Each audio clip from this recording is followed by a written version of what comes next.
¿Qué tal? ¿Cómo andan? ¿Qué dicen? Muy buenas noches. Bienvenidas, bienvenidos a QR. Aquí estamos comenzando, ya cerrando temporada aquí en Bravo TV. Hasta las 12 de la noche vamos en vivo. Bueno, estuvimos buscando bastante, quiero decirles, con la producción, algunas maneras elegantes, muy al estilo de QR, de tratar de contarles por qué en 3 episodios de estas últimas horas otra vez podemos decir que el gobierno entra en groserías, derrapa, se pasa de los límites, rompe todos los marcos y francamente creemos que, dadas las circunstancias, no está nada mal que QR de tanto en tanto rompa un poquito esa elegancia y poder decir, muy sueltos de cuerpo, que el gobierno sigue caminando, sigue haciendo todo el recorrido para llegar a su destino, que es el carajo, básicamente. Y sobre todo, insisto, porque en las últimas horas se dan 3 elementos, 3 pantallazos, podrían ser más seguramente, que no dejan de llamarnos la atención. O mejor dicho, al final del repaso, vamos a volver a preguntarnos cuál es nuestro límite. ¿Cuál es el límite de una sociedad cuando el gobierno le muestra con tanta cosa explícita los abusos de su posición de poder en favor de algunos sectores nada más? Miren, arranquemos con el presidente del Banco Central, Bausili, que hace un anuncio hoy, mitad de la tarde más o menos de esta jornada de lunes, que consiste en lo siguiente. El Banco Central anuncia el inicio de una nueva fase del programa monetario.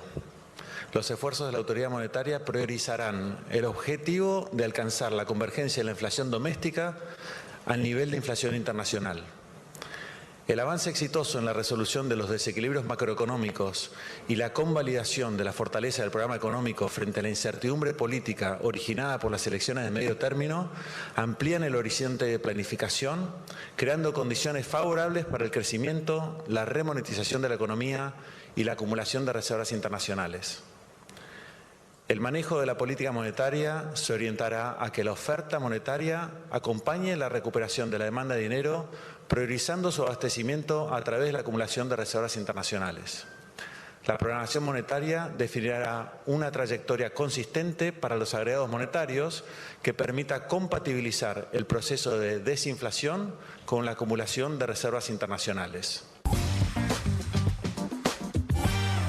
Bien, en un ratito Hernán Lecher nos va a detallar en qué consiste este anuncio, pero básicamente las bandas, sobre todo lo más importante es el techo de la banda del tipo de cambio, a partir de enero va a acompañar a la inflación y además el gobierno da una serie de medidas para empezar a acumular reservas. Claro, esto es lo que le viene pidiendo el Fondo Monetario Internacional. ¿Dónde está acá lo grosero? ¿Por qué decimos que el gobierno otra vez vuelve todo tan explícito que asusta? Porque a continuación, pero ¿qué les digo? Menos de una hora, un rato más, quizás, el propio Fondo Monetario Internacional, a través de su vocera, Julie Kozak, publica este comunicado, miren. Celebramos el reciente acceso a los mercados y las medidas anunciadas para fortalecer el marco monetario y cambiario, reconstituir las reservas, impulsar reformas que impulsen el crecimiento. Estamos colaborando estrechamente con las autoridades en la implementación de estas importantes medidas. ¿Por qué decimos que el gobierno otra vez se va al carajo? Porque se supone que la Argentina es acreedora del Fondo Monetario Internacional y se supone que el Fondo Monetario Internacional, cuando presta y eventualmente cuando después empieza a exigir determinados condicionamientos para garantizarse la devolución efectivamente de lo que presta, lo que observa son las consistencias de un programa económico. Y acá lo que estamos viendo es la coordinación con el acreedor para solapar, para esconder, para hacerle trampa a las inconsistencias del propio modelo. Entonces, de repente queda muy explícito, muy arriba de la mesa, que el Fondo Monetario presta políticamente. Que el Fondo Monetario, en el momento en que le prestó a Mauricio Macri por fuera de todos sus estatutos, y que después en cada exigencia sobre aquella política económica, y eventualmente ahora con el propio gobierno de Milei, pasa por alto, hace la vista gorda a la posibilidad concreta de que Argentina pueda hacer esa devolución. ¿Qué está diciendo? Que el fondo debería... Están diciendo en QR que el fondo está bien, que sea policía. No, está claro. Lo que queda muy claro, eventualmente, es que el Fondo Monetario Internacional es el garante, es el gendarme de cierto tipo de políticas para cierto tipo de países a las que condiciona a partir del propio endeudamiento. Y que la Argentina, y que lo que les agrada de la Argentina de Milei es que el gobierno de Milei está llevando a la Argentina a ocupar el lugar en la división internacional, en la división geopolítica, si ustedes quieren, de los roles que tiene que cumplir cada país, el que efectivamente el fondo quiere y el que Estados Unidos quiere. Y entonces simulan, y sin ningún tipo de vergüenza, en pocos minutos se ponen de acuerdo en qué tiene que anunciar el gobierno para que al rato el propio Fondo Monetario diga, ahí está, eso es lo que estábamos esperando, muy bien, siga adelante y eventualmente gestionar el perdón de por qué no se pueden cumplir las próximas metas. Esto es lo explícito. Esto es lo que suele decir Carlos Heller, ya no sé qué denunciar, porque se denuncia solo el gobierno, el Fondo Monetario, se denuncian solos. Bueno, hay otra escena interesante. Hoy también lo charlamos temprano con Carlos, seguramente el jueves lo vamos a retomar. Pero Guillermo Mitchell fue titular de aduana y es actual diputado nacional por la provincia de Entre Ríos. Hace una publicación muy importante respecto de algo que está escondido dentro de la reforma laboral. Lo presenta en este posteo. Dice, ¿quién paga la baja? Se hace esta pregunta, ¿quién paga la baja del impuesto a las ganancias de las grandes empresas? Y entonces después explica, la rebaja fue incluida en la reforma laboral, las provincias, como se participa ganancias, las provincias recibirían durante todo el 2026 144.000 millones menos por mes. 144 sociedades las principales beneficiadas. Antes de la placa, déjeme decirle que en un rato Hernán Lecher nos va a seguir contando qué otras cosas están escondidas dentro de la reforma laboral, dentro de la modernización laboral que plantea el gobierno. Eso en sí mismo es una grosería. Eso en sí mismo es un indicador de que el gobierno ya no tiene límites, ni siquiera disimula. Y todo es tan explícito. Porque dentro del proyecto de modernización laboral, flexibilización laboral, reforma laboral, que Luis Campos nos decía, en términos laborales son 3 reformas, nos decía el otro día. Pero hay mucho más. Porque se mete con todo, desfinancia institutos de la cultura, se lleva puesto el estatuto del periodista, modifica cuestiones tributarias, razón por la cual algunos dicen, che, eso tiene que entrar por diputado porque son las reglas del juego, no importa. Va todo metido en la misma alfombra y muchas cosas por debajo. Bueno, presten atención al detalle, cómo desagrega Guillermo Mitchell esto que les acabamos de mostrar. 163.587 sociedades, empresas, pagan el impuesto a las ganancias. En el primer tramo, empiecen a pensar en términos de concentración, En el primer tramo son 146.257 las empresas. Del tramo 1, el 89,4% de las sociedades que pagan el impuesto a las ganancias y aportan el 7,9% del impuesto. En el tramo 2, 15.474, el 9,5% de las empresas. Fíjense dónde está la gran mayoría. ¿Y qué rendimiento tiene? Recuerden que cuando hablamos de ganancia, en este caso es el 2024, estamos hablando después de pagar todos los costos, ¿qué les queda de ganancia a las empresas? Y ahí va el impuesto. En el tramo 3, 1.856, de 163.587. El tramo 3, 1.856, 1,1% y aportan el 76,3% del impuesto. ¿Saben de qué márgenes estamos hablando? En el primer margen de hasta 100.000, de hasta 100 millones, si no me acuerdo, creo que está en la próxima placa. Hasta 100 millones. Hasta 100 millones. En el segundo tramo, de 100 hasta, le pregunto a Hernán Lecher que tiene mejor el dato. El segundo tramo no me acuerdo específicamente, pero el corte de la modificación va hasta 100 millones y de 100 millones para arriba, porque pagan alícuotas distintas. Bien. El último... son más de 1.000 millones. El último tramo, el tramo 3, de estas 1.856, son más de 1.000 millones. Vamos a la próxima placa. Como vemos, los datos revelan gran concentración, pero hay más. Miren esto. 144 empresas, el 0,1% de las que pagan el impuesto con ganancias netas de más de 15.000 millones de pesos en el año, representan el 56% de la recaudación. Es el 0,1% de las sociedades con mayores ingresos. ¿Qué estamos hablando acá? Estamos hablando que otra vez hay una rebaja en el impuesto a las ganancias para las empresas que concentran la mayor ganancia que genera en nuestro país. Más de 15.000 millones, estamos hablando de pesos, 144 sociedades. ¿A qué les hace acordar esto? A mí a dos cosas. Por eso lo explícito, por eso se van al carajo. Por eso todo está muy a la luz del día. Por eso es tan grosero. A lo primero que me hace acordar es a la misma reforma.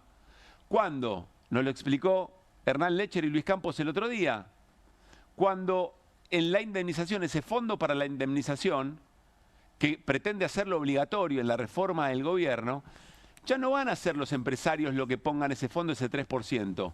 Se les va a descontar de lo que le aportan al ANSES, es decir que jubilados y jubiladas y beneficiarios de la asignación universal por hijo son los que van a terminar poniendo la plata para que las empresas despidan, el fondo que las empresas van a usar para despedir. Ahí hay una transferencia muy grosera de ingresos, desde el trabajo hacia las empresas, desde el trabajo al capital. Exactamente lo mismo que acá.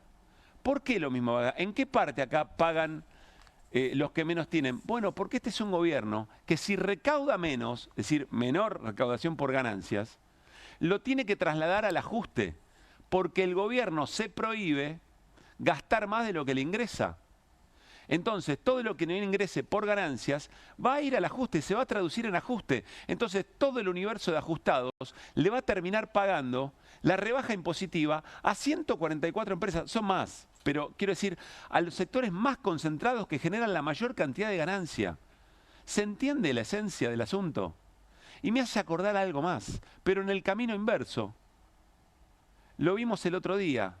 2.500 millones de dólares más o menos representa esa transferencia de recursos en el manejo del pago de las indemnizaciones. Es exactamente el mismo monto del aporte solidario a las grandes fortunas durante la pandemia del modelo anterior, que hacía el camino inverso, que a los que menos tienen, supónganse ese 0,1%, en aquel momento personas físicas, de los que más tenían, en este momento de las grandes empresas, a esas 144 empresas hay que ir a buscar, decía el modelo anterior, para que hagan un aporte para beneficio del resto de la sociedad, e incluso que sea contracíclico, porque genera mejor desempeño o mejor estar, digamos, de la familia, de los salarios, del resto de las empresas a las que se les puede alivianar la presión impositiva, y la máquina funciona.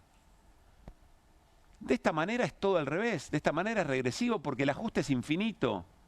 Si cuanto menos se recauda, más se ajusta, cuanto más se ajusta, menos actividad, menos se va a recaudar. No es muy difícil de entender. En realidad acá el problema no es entenderlo o no.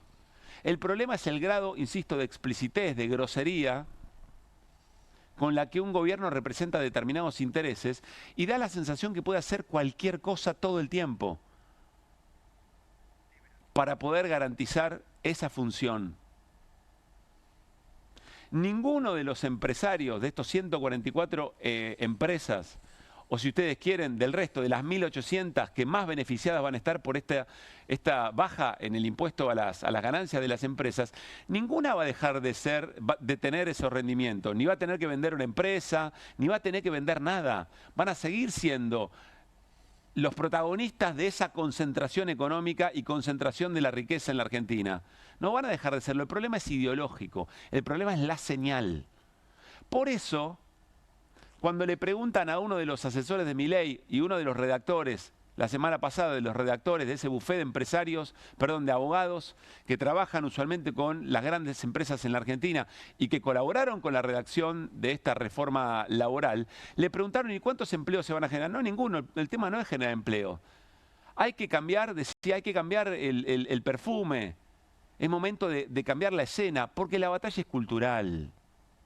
Porque no están preocupados por cuánto empleo se va a generar, porque saben que no se va a generar empleo, ni que esta situación va a mejorar la economía argentina, ni va a motorizar las inversiones por esta baja de ganancias.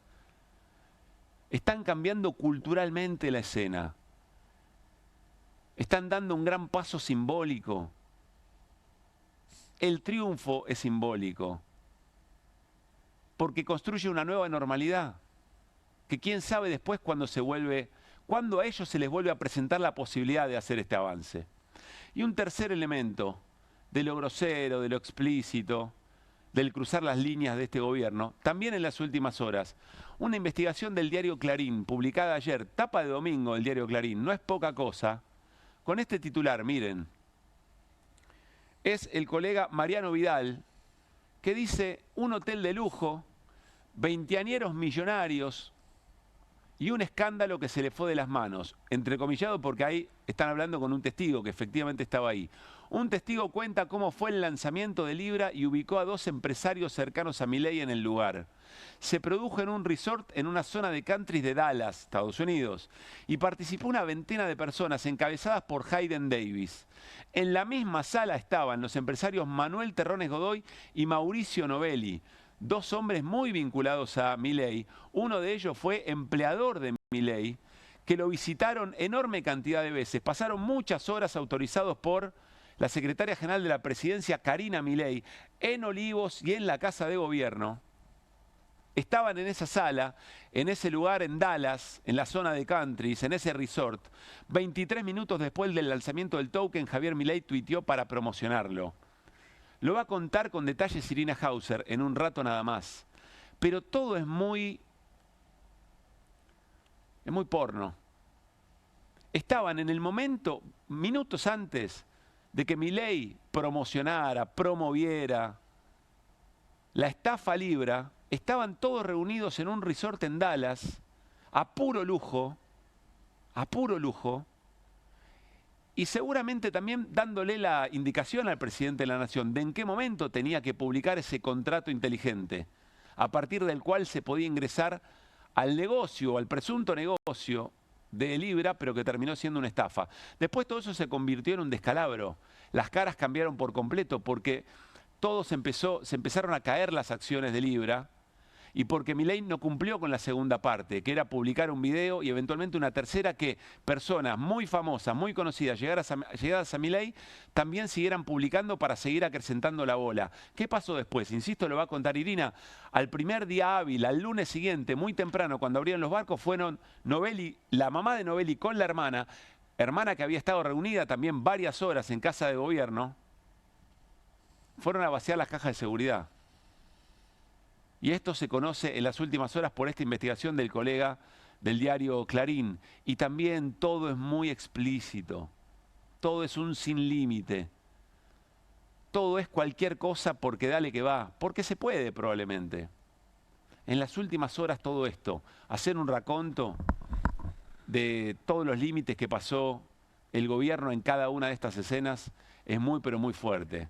Y remodela, además, remodela un país. Se va remodelando un país y esto es lo que tenemos entre manos y esto es lo que esta semana nos va a mostrar a ver dónde estamos parados, ¿no? A ver cómo funciona eventualmente, no el cuaderno de Calvete de la causa Andis, el propio cuaderno del gobierno con todos los gobernadores a los que les transfiere aportes del Tesoro Nacional, discriminadamente, parcialmente, en función de sus acuerdos, a ver cómo se van a comportar en el Congreso y a ver cómo se comporta la calle. Y esa tensión de calle y Palacio hay que ver qué juego hace. Miren, el viernes pasado, Rudy, en página 12, publica esta historieta, esta viñeta, Paz Rudy, en función de los 2 años de Milei. Soy Macri, te llamo para felicitarte por tus 2 años. Le contesta Milei, estoy en mi mejor momento. Dice Macri, yo también lo estaba a los 2 años. Yo gané las elecciones de medio término. Y Macri le dice, sí, yo también. ¿Estaba Trump? Sí, también estaba Trump. ¿Y qué pasó? Le dice Milei, ya vas a ver. ¿Qué es ese ya vas a ver? Bueno, es el punto de inflexión que en algún momento todo esto pasa a la cuenta y las sociedades efectivamente lo cruzan. Para Macri el punto de inflexión fue la reforma previsional, que hay que recordar, se aprobó la reforma previsional. Eso que después Macri se victimizó diciendo o tratando de caracterizar o que pasa a la historia como las 12 toneladas de piedra. Lo cierto es que la sociedad argentina dijo, che, basta, y había ganado hace muy poco las elecciones. La ganó la pulseada por la reforma previsional, Macri, pero sin embargo perdió, y perdió a lo grande. ¿Es esta reforma laboral el punto de inflexión de Milei? No lo sabemos. Porque acá empieza a jugar otra pregunta que corre en paralelo. Creemos, o a veces conversamos, como si todos los aprendizajes de la historia no sirvieran para nada porque todo cambió de una manera absolutamente refundacional. El modo en que discutimos a través de las nuevas tecnologías de la comunicación, los advenedizos, los outsiders, que de la nada van de un set de televisión y pasan a ser presidentes y tienen una mayoría o una primera minoría en el Congreso. Es Milei, pero fue Bolsonaro, pero es Kast en Chile. Y es la vuelta de Trump. Y entonces creemos que todo lo que pasó en nuestra historia, yo diría que nuestra historia, que suele ser el manual de instrucciones para tratar de entender el presente y de alguna manera vislumbrar el futuro, la pregunta es si ese manual sigue sirviendo o no. Si las experiencias de sociedades que dicen basta, que ponen límites, llegan y se construyen de la misma manera como se construían antes. O estamos en un reseteo total de la vida política, de la discusión y del debate y de la construcción de lo que nos es común a todos y a todas. Esa es una pregunta muy importante. Estamos en esa disyuntiva. Aquí en QR creemos que efectivamente la historia cumple y que nos otorga una enorme cantidad de valores, de comportamientos, de reservas morales, éticas, que en algún momento juegan su papel. Quizá los tiempos sean distintos, las maneras sean distintas, sin duda los protagonistas, las maneras de interpelar entre las dirigencias políticas, las dirigencias territoriales y la sociedad. Pero que en algún momento ese punto de inflexión llega y seguramente es por la acumulación de todas estas groserías que acabamos de revisar y que ocurrieron solamente en las últimas horas. Arrancamos QR, vamos camino a ver si en el programa de hoy cada una de estas cosas nuestros compañeros y compañeras la pueden profundizar y si efectivamente estamos frente a esos puntos de inflexión o todavía la sociedad argentina necesita algo más para decir, che, acá hay un límite que no deberíamos correr. Arrancamos QR con las voces del día.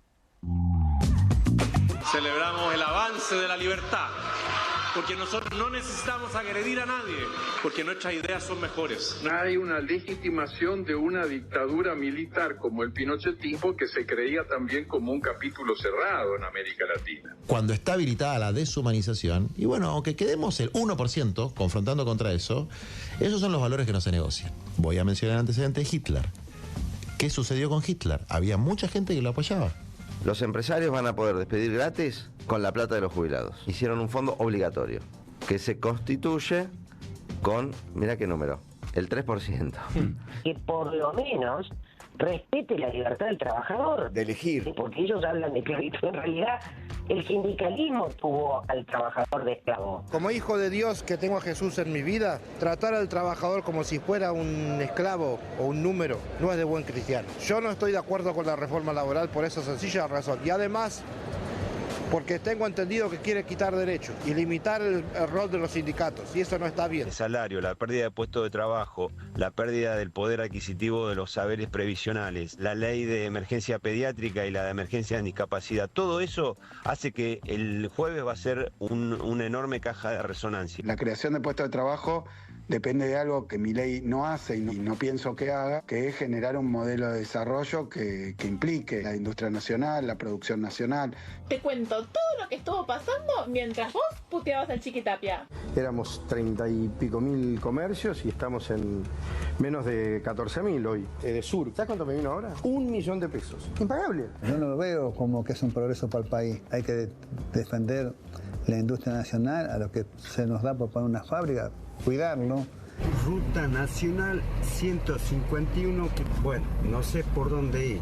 Es un calor que te morís, ni por el aire acondicionado viene la gente. Todos los productos en oferta, cuotas sin interés, todo, no hay clientes. Me produce especial alegría ganarle a Carajo, que de los canales financiados con los fondos reservados de la CIDE es mi favorito. Hay que empezar a decir que todos los miércoles le pegan a los jubilados, que desfinancian el hospital de niños y que eso no puede ser una joda. ¡El streamer Códice! Aguante la ciencia, aguante el CONICET, aguante la educación pública.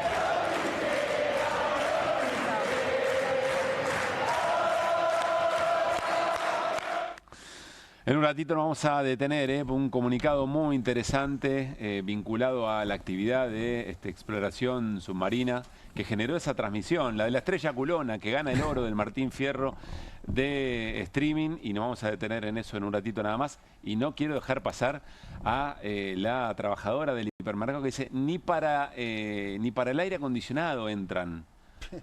Estaba todo vacío, un hipermercado muy fuerte. Muy buenas noches, Irina Hauser, ¿cómo estamos? ¿Qué tal? ¿Cómo están? Hola, Hamilton. Hola, Caruso. ¿Cómo estás? ¿Bien? Bien, fantástico. Hola, Hernán Lecher. ¿Qué tal, Caruso? Muy buenas Hola, noches. buenas Arrancamos noches. la semana de QR. Volvemos a mandarle un gran abrazo a Juan Di Natalia, a todo el equipo. Hicieron el cierre de temporada. Bienvenidos al tren. Se los extraña y mucho. Gran abrazo para nuestros compañeros y compañeras.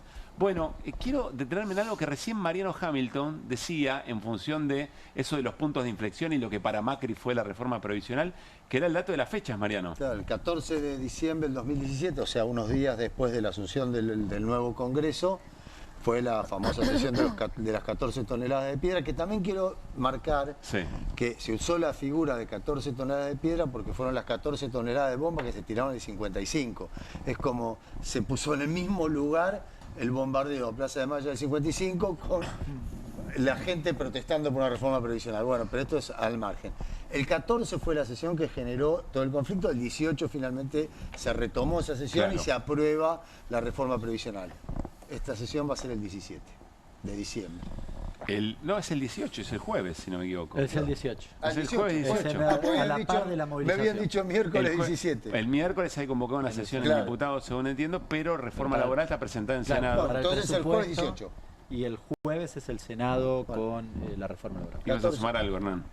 No, tengo incontinencia de dato, podríamos decir. No sé si existe eso. Sí, existe. Es raro igual. No, es rarísimo. ¿Por dónde sale la incontinencia? No. Por la boca. Es la mejor manera de llegar a un programa, al programa donde sale del estás. Excel en realidad. No, pero porque mientras vos hacías la presentación del programa y tu columna y demás, hablabas de los beneficios para las sociedades.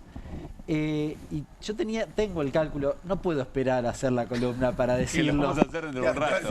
No puedo. Está muy bien. Dale, No, porque reafirma mucho lo que vos decías. ¿Sabes cuánta guita se ahorra?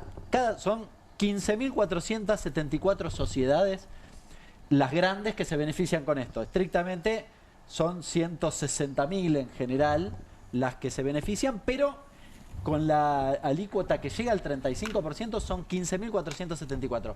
¿Sabes cuánto se van a ahorrar cada una de ganancias? De esas 15.000, del universo de 168.000, ¿cuánto? 135 millones de dólares anuales cada una. ¿Escucharon bien? 135 millones de dólares cada una. O sea, 135 dividido por la cantidad de empresas, ¿cuánto daría? No, en realidad, multiplicado por la cantidad de empresas es lo que te cuesta en términos fiscales. Claro. Cada una, claro. Cada una. Yo pensé que eran todas. Por eso, esa tenía la incontinencia. Claro. Porque el dato es brutal. El dato es brutal. Son 2.100 millones de dólares ese segmento de empresas. En total son 2.300. Pero las chiquitas solo se ahorran 200 millones entre todas. Y son 146.000. En realidad, 2.100 millones se lo ahorran 15.474 empresas. A razón de 135 millones de dólares cada una. Al carajo, ¿no? Al carajo total, porque además, manta corta. Lo que se deja de recaudar, un gobierno que dice no va a haber desequilibrio fiscal, de algún lado lo va a recortar. Claro. Entonces ahí es donde se da la transferencia de recursos para estas 15.000. 15.000 empresas de las más grandes que generan ganancias por arriba de los 1.000 millones, ¿no? Efectivamente. Anuales. El presidente Javier Milei está en el Yacht Club en una cena de gala o algo por el estilo de la Fundación Faro. Y habló sobre la microeconomía, aparentemente. A ver qué dijo. En el fondo, aquellos que dicen, no, bueno, pero este gobierno se ocupa de la micro. Gracias que me dicen eso, porque en realidad solamente se ocuparían de la micro los corruptos. Porque si hay algo, digamos, que se ha aprendido en el mundo, que es algo que se llama don't pick the winners, o sea, no elegir los ganadores. Entonces, si ustedes están hablando de salvar un sector, le tienen que poner plata a ese sector. Y la pregunta es, si ustedes están eligiendo que un sector gana porque le están poniendo plata, la pregunta es, ¿de dónde sale la plata? ¿Sale de los árboles? Digo, no sé, ¿de dónde aparece? Digo, porque con algo lo van a tener que pagar.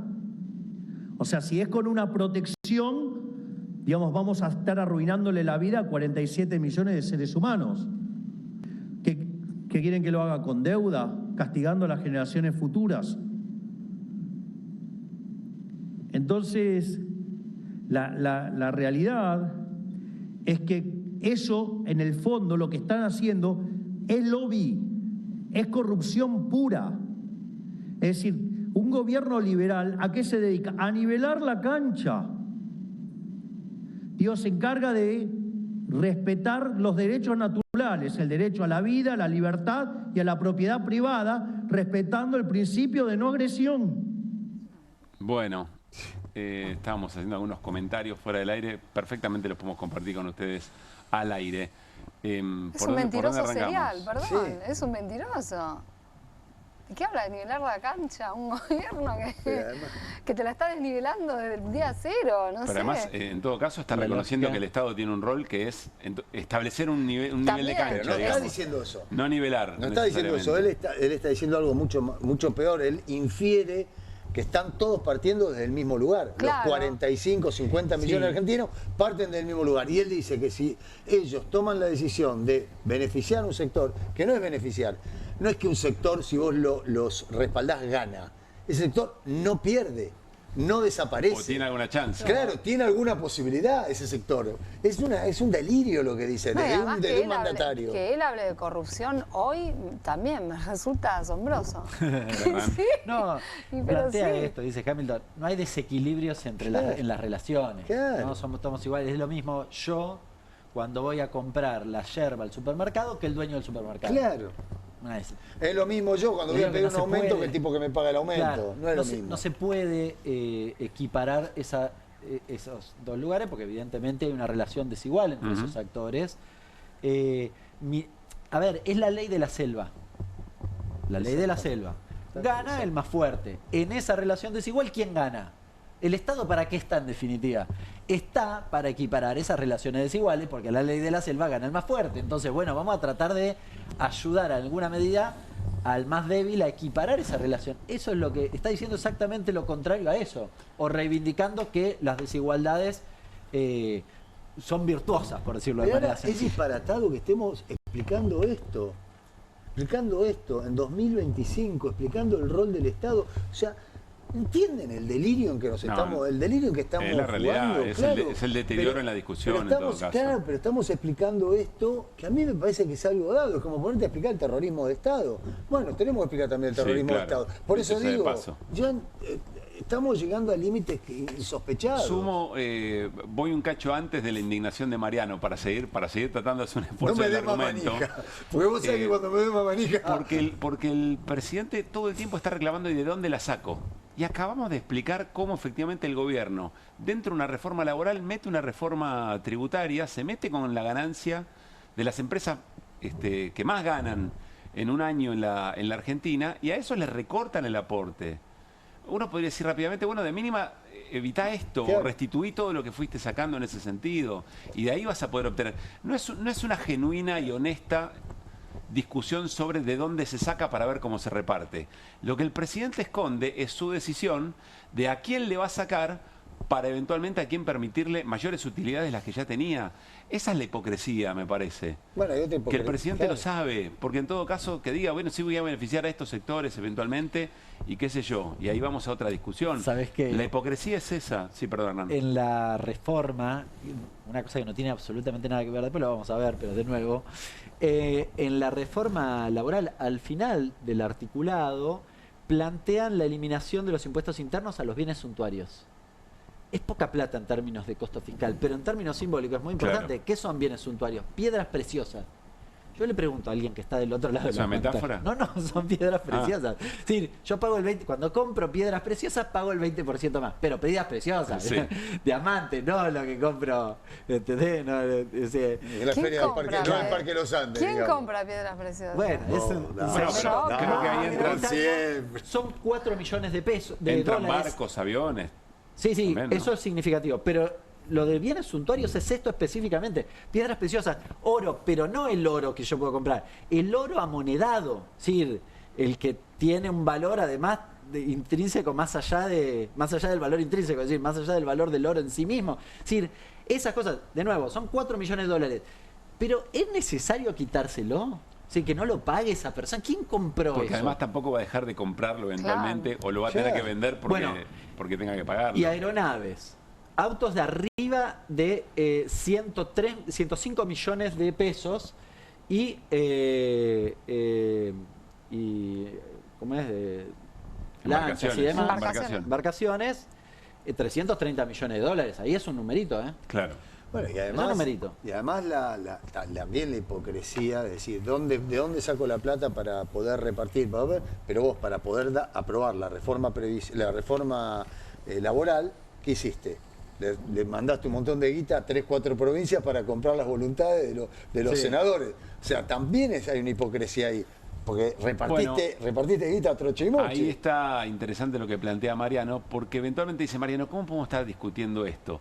En realidad hay actores que toman las decisiones y que se van a expresar en el Congreso que no están en esta discusión, no están discutiendo a ver si le cierra o no le cierra lo que Milei plantea, si es justo o no es justo, si es sostenible en el tiempo, si en algún momento esto va a ser virtuoso. Están en otra lógica, porque efectivamente en las últimas horas, ya habíamos contado la semana pasada, recibió el gobernador de la provincia de Tucumán, Jaldo, aportes del Tesoro, creo que 20.000 millones, si mal no recuerdo, sí. 20.000 millones recibió Jaldo, pero también nos enteramos en estas horas que Esdero, el gobernador del Chaco, recibe 11.000 millones de pesos, que Pasalacqua de Misiones 12.000 millones de pesos. Creo que tenemos la nota, ¿no?, que lo muestra. Miren esto. Milei agiliza el reparto de fondos de ATN a los gobernadores para que le aprueben el presupuesto. Se dice desembosadamente. Claro. Por eso decíamos explícito, grosero. Giró en una semana 43.000 millones a 3 provincias que suelen acompañar al oficialismo en el Congreso. El monto desembolsado es el más alto en casi 6 meses. En la semana y en los días en los que se discute esto, es Jaldo de Tucumán, es Esdero de Chaco, es Pasalacqua de Misiones. Y la próxima semana, según cuentan desde el próximo gobierno, perdón, ¿qué semana? Horas, Jalil, gobernador de Catamarca, Frigerio, gobernador de Entre Ríos, y Sáenz, gobernador de Salta. 6.000 millones, 7.000 millones, 10.500 millones en el caso de Entre Ríos. Entonces ya no es una cuestión de a ver quién expresa su mejor argumento, vamos al debate, a ver, convenzámonos. No, acá parece haber otra lógica. Pero ¿te acordás cuando fue la reforma, cuando se aprobó el redireccionamiento de plata hacia las universidades, hacia la educación, hacia las discapacidades, esto, lo otro? Los títulos decían, escandalosa sesión en el Congreso, después de un montón de roscas y acuerdos, que es de lo que se trata. Ahora, ¿esto qué es? Esto es escandaloso. No que vos te sientes con un tipo, con otro diputado, a tratar de convencerlo de que cambie su opinión para poder aprobar un proyecto. Lo que más sorprende, Mariano, es que es a plena luz. Que todo esto que estamos observando es a plena luz y es como si no nos moviera del asiento. Bueno, vamos al anuncio del gobierno, ya con el detalle con Hernán Lecher. Volvamos a escuchar a Ossili, el titular del Banco Central. Cambio en la política monetaria. A ver de qué se trata. El Banco Central anuncia el inicio de una nueva fase del programa monetario. Los esfuerzos de la autoridad monetaria priorizarán el objetivo de alcanzar la convergencia de la inflación doméstica al nivel de inflación internacional. El avance exitoso en la resolución de los desequilibrios macroeconómicos y la convalidación de la fortaleza del programa económico frente a la incertidumbre política originada por las elecciones de medio término amplían el horizonte de planificación, creando condiciones favorables para el crecimiento, la remonetización de la economía y la acumulación de reservas internacionales. El manejo de la política monetaria se orientará a que la oferta monetaria acompañe la recuperación de la demanda de dinero, priorizando su abastecimiento a través de la acumulación de reservas internacionales. La programación monetaria definirá una trayectoria consistente para los agregados monetarios que permita compatibilizar el proceso de desinflación con la acumulación de reservas internacionales. Bueno, viene con traductor, por suerte, QR, así que Hernán Lecher nos va a explicar qué decisión tomó el gobierno y por qué. A ver, dos cuestiones básicamente tiene que ver con estos anuncios. La primera es, ustedes saben que el esquema cambiario tiene un esquema de bandas. ¿Esto qué significa? Que dependiendo cómo cotice el dólar, o el dólar debe cotizar dentro de un esquema de bandas, porque si se va arriba de la banda, va a intervenir el Banco Central para ponerlo adentro de la banda de dólar. ¿Se entiende?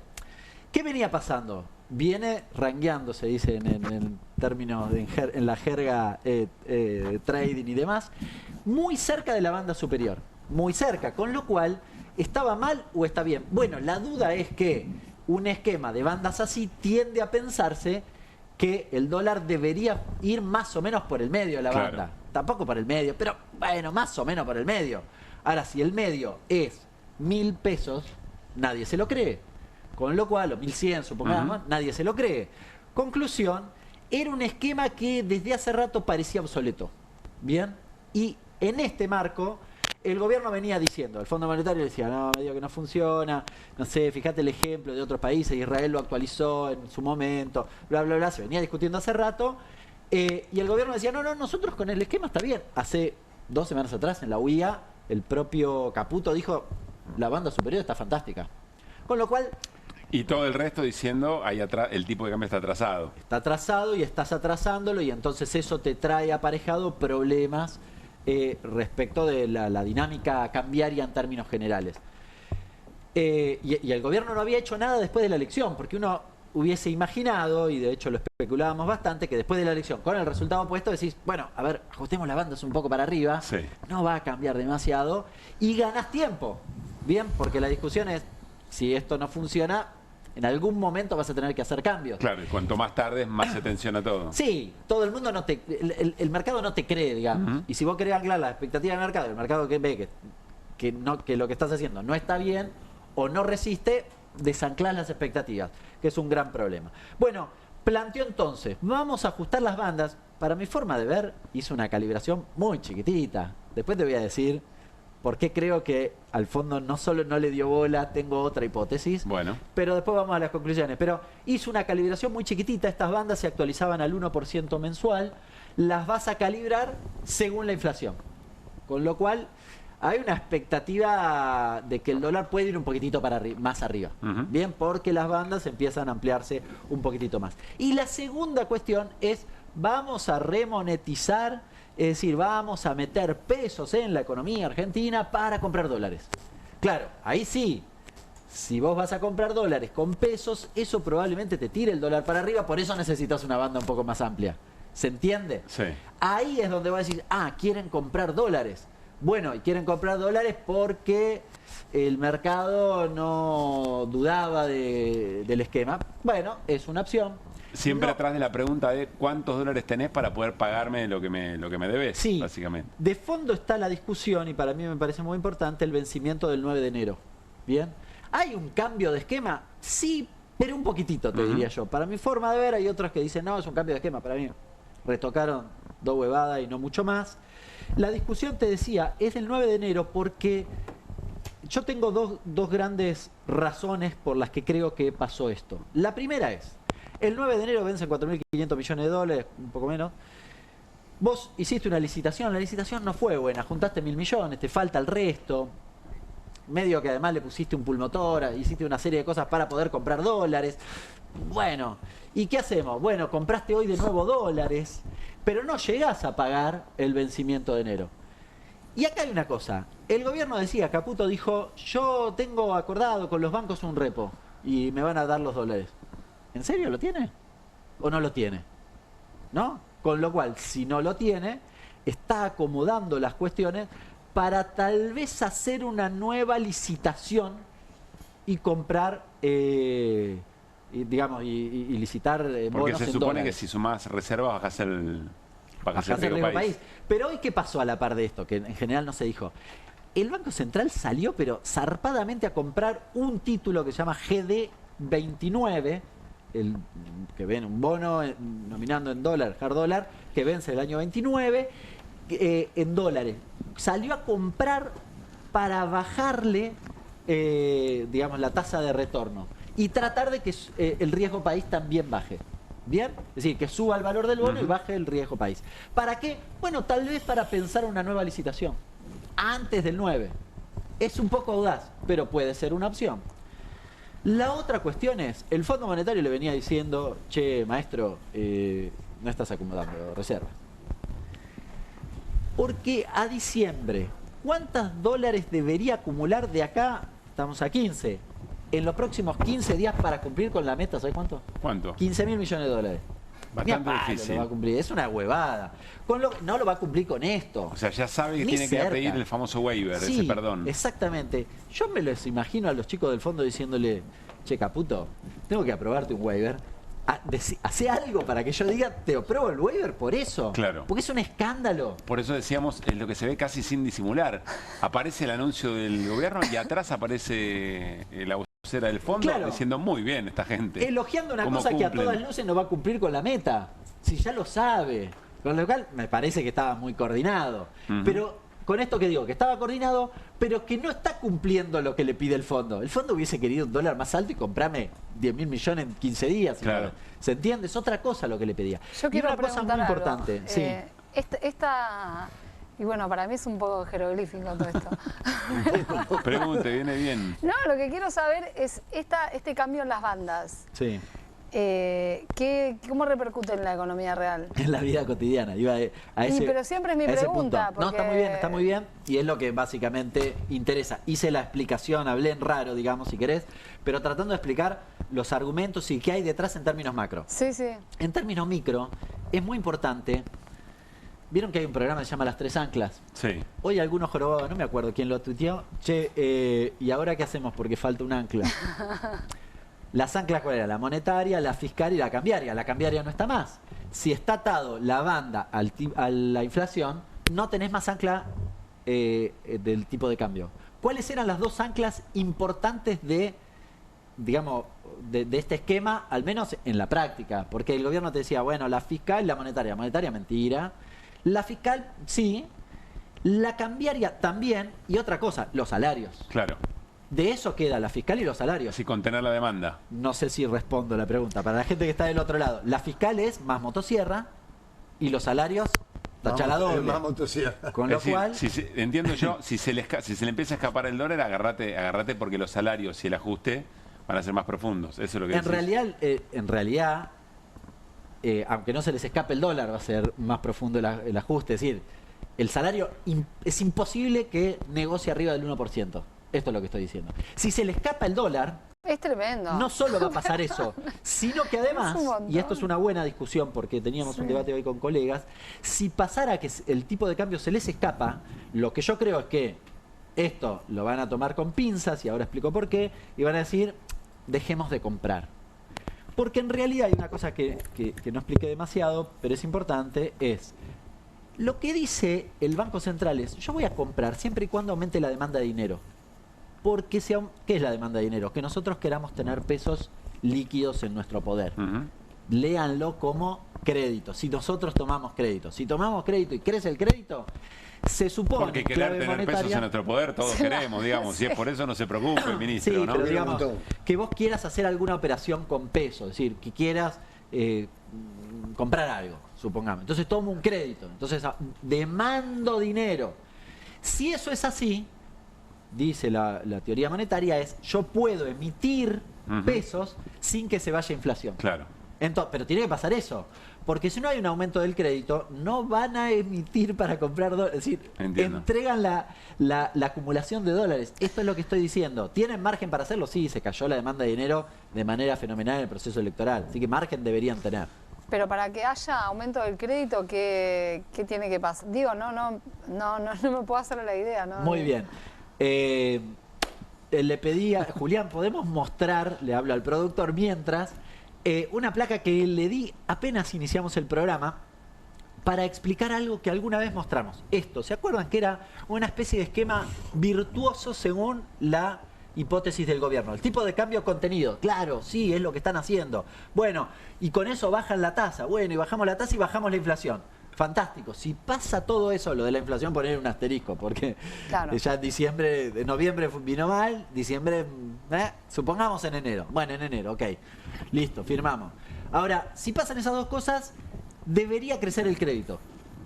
Y acá yo me detengo en la duda que plantea Irina, porque ¿quién va a tomar un crédito? Porque si yo... Esto choca con un dato de la realidad, que es el nivel de irregularidad de los créditos. que están asociados a gente que tomó crédito y no lo puede pagar. Pero ¿las tasas bajaron? Sí, las tasas bajaron. La de los créditos tardan en bajar un poco por el formato que tiene cada banco de garantizarse no perder plata. Pero si los salarios estaban tan comprometidos, eso digo, no. El problema es que los bancos le van a cargar en la tasa la irregularidad a los que garpan, con lo cual le pone un techo eso a la baja de la tasa. Entiendo. No ya la de referencia, sino la de crédito concreto. Pero además algo más natural. ¿Por qué yo tomaría un crédito? Bueno, para producir más claro, productos. Porque quiero comprar algo, porque quiero consumir algo. Si sos un empresario, sí, y si sos un consumidor, supongamos. Porque quiero consumir algo. Comida, básicamente. Bueno, pero si la comida ya tomé un crédito para comprar comida, con lo cual no voy a tomar otro, o para pagar la luz. Si no puedo pagar el otro, no tomo. Bueno, se acota a un segmento de la sociedad que tal vez tiene ingresos un poco más altos y dice, bueno, me compro un auto. Bien, entonces ya tenemos un problema. Ya está acotado a una parte de la sociedad más chiquitita. Ahora, ese que compra un auto, compra el auto y el auto, si es importado, no reactiva la actividad económica. Claro. ¿Se entiende? Con lo cual hay un montón de peros. Y en ese esquema virtuoso hay una enorme cantidad de peros en lo real. Claro, y si compra un electrodoméstico, bueno, si es importado no sirve, y si es nacional, esa empresa contrata a una persona más, y esa empresa toma un crédito para invertir si no está vendiendo nada. Muy buena explicación, Hernán, al menos en el intento. A mí un poquito más claro me quedó. Y sobre todo esta coordinación con el propio fondo. Decime algo, porque por lo menos para justificar que tengo que darte ese waiver, ese perdón. Después la vamos a seguir. Pero parece importante entender o hacer el esfuerzo por tratar de comprender cuáles son los pasos lógicos. Porque lo peor que nos puede pasar además es que hable o un presidente del Banco Central o un ministro de Economía y que nadie entienda de qué estamos hablando. Así que ahí va el esfuerzo de Hernán, ¿sabés que que se valoramos supone un que montón. cuando habla el Banco Central le habla a los agentes económicos y nosotros somos agentes económicos, así que deberíamos entenderle? Bueno, gracias, Hernán. Ahora volvemos, insisto, sobre estas cuestiones. Enseguida Irina Hauser nos cuenta el trasfondo de esa investigación que recién les mostramos, fue publicada en la tapa del diario Clarín. Esa noche en la que se lanza la criptomoneda Libra y dónde estaban los socios de Milei. ¿Cómo le estaban llevando adelante? ¿Cómo estaban festejando? ¿Qué coordinación tenían con el presidente en el momento en que emite el tuit en ese 14 de febrero? ¿Del año pasado? No, el 2023. No, de este año. De este año. 2025. 2025. Fue este año. Este año. Hace claro, 10 fue febrero del meses. 25, mira vos. Sí. Bueno, pasaron 10 tantas años. cosas. Está Telma Luzani con nosotros, colega, analista de política internacional, publicó una nota muy interesante en el Destape, hablando del cambio del tipo de intervención de Estados Unidos, sobre todo en nuestra región. Y lo vamos a vincular, por supuesto, con algo muy importante que pasó en la región, y es la confirmación del triunfo de la ultraderecha en Chile, José Antonio Kast, que le ganó a la candidata Jara, la candidata del oficialismo, candidata del Partido Comunista. Nos vamos a detener primero en esto, antes de saludarla a Telma. Está Elizabeth Herber, doctora en Ciencias Sociales, allí en Chile, para tratar de ayudarnos un poco a reconstruir la escena. Vamos a escuchar antes al presidente electo de Chile, a José Antonio Kast. Dale. Celebramos diputados, celebramos el avance de la libertad, porque nosotros no necesitamos agredir a nadie, ni física, ni verbal, ni digitalmente, porque nuestras ideas son mejores, nuestras ideas se defienden solas, en la medida que ustedes sepan cómo llevarlas a la práctica, y se llevan a la práctica cumpliendo las obligaciones que uno tiene, desde las más básicas, en el colegio, educar a nuestros niños y a nuestros infantes para una educación saludable. ¿Qué sacamos con tener un kiosco saludable si los padres le compramos en el supermercado unas bolsitas? Trabajemos desde la infancia. Chile hoy día tiene un tremendo drama en salud y podríamos evitarlo con un trabajo preventivo. José Antonio Kast, presidente electo de Chile, que dentro de un rato nada más, mañana al mediodía, se va a encontrar con el presidente Javier Milei. Evidentemente en ese apuro hay algo también para leer muy importante.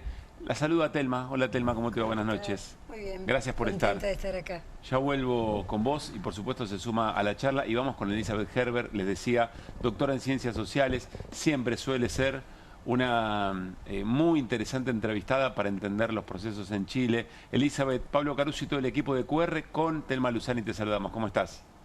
Hola, buenas noches. Muchas gracias por lo que acabas de decir. Para mí es un placer conversar con ustedes. Muchas gracias. Bueno, repercusiones. Ahora vamos a algunas preguntas más concretas, pero repercusiones del resultado del balotaje a estas horas. Bueno, todo el día, por supuesto, la agenda de los medios está en torno al encuentro del presidente actual con el presidente electo, de Gabriel Boric con Kast, y de todo lo sucedido ayer.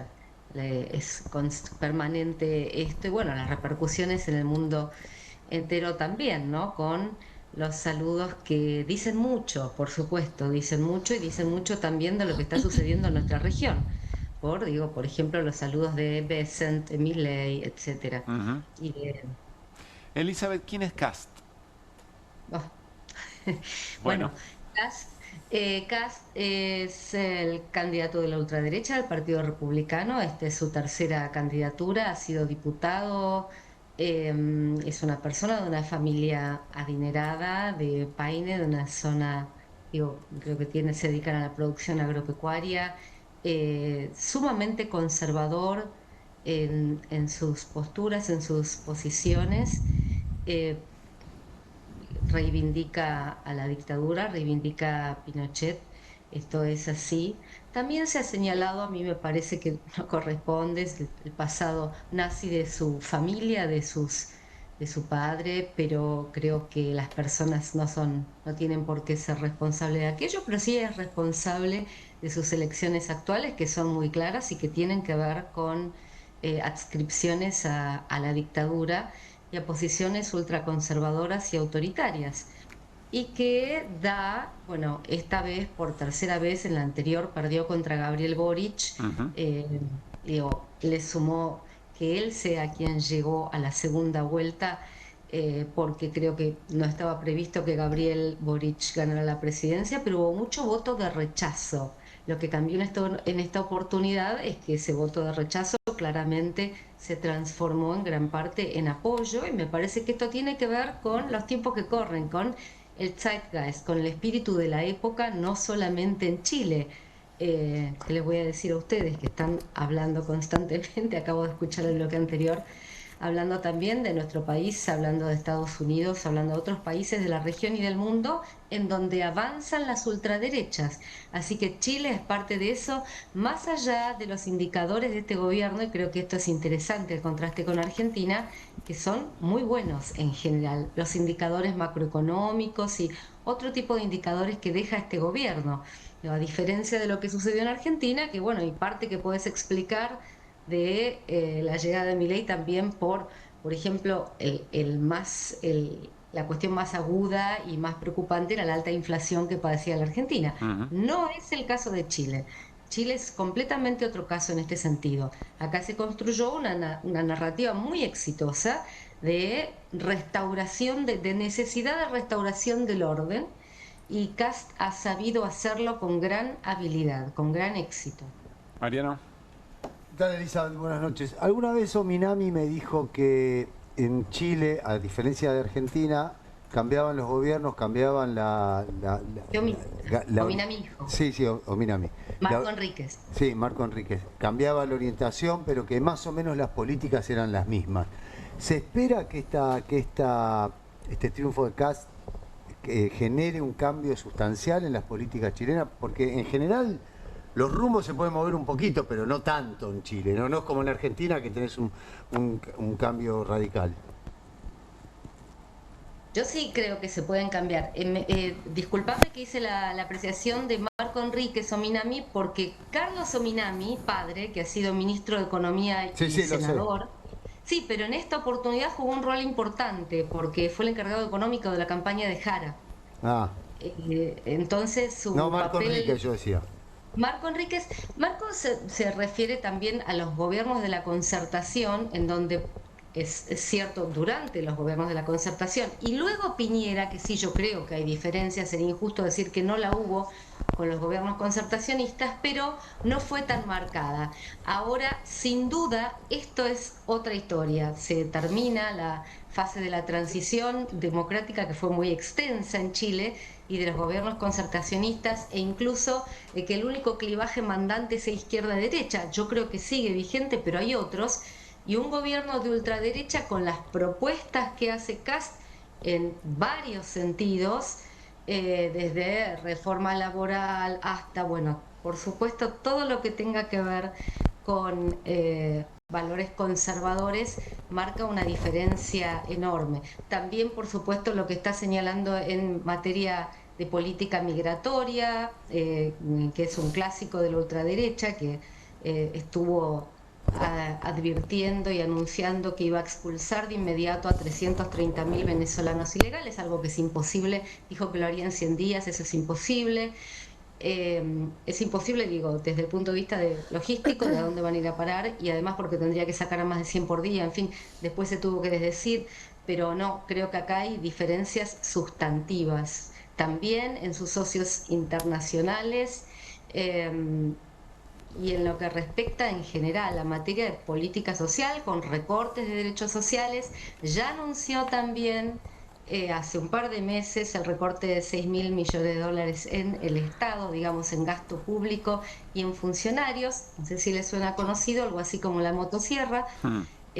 Probablemente no sea tan, tan descontrolada como es la de Milei, porque sí creo que hay controles institucionales que funcionarán de mejor medida y en mejor medida o más eficazmente. Me parece que pese a que Chile tenga un fuerte presidencialismo, un sistema fuertemente presidencialista, el Congreso juega un rol importante y no es que está todo tan facilitado allí.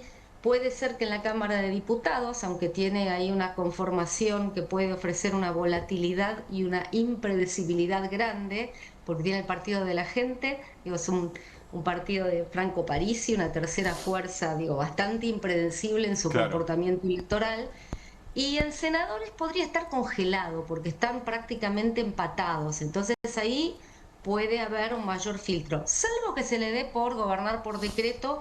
No creo que esa sea la opción primera. A ver, Elizabeth, tengo una última pregunta. Hoy lo conversaba con un dirigente.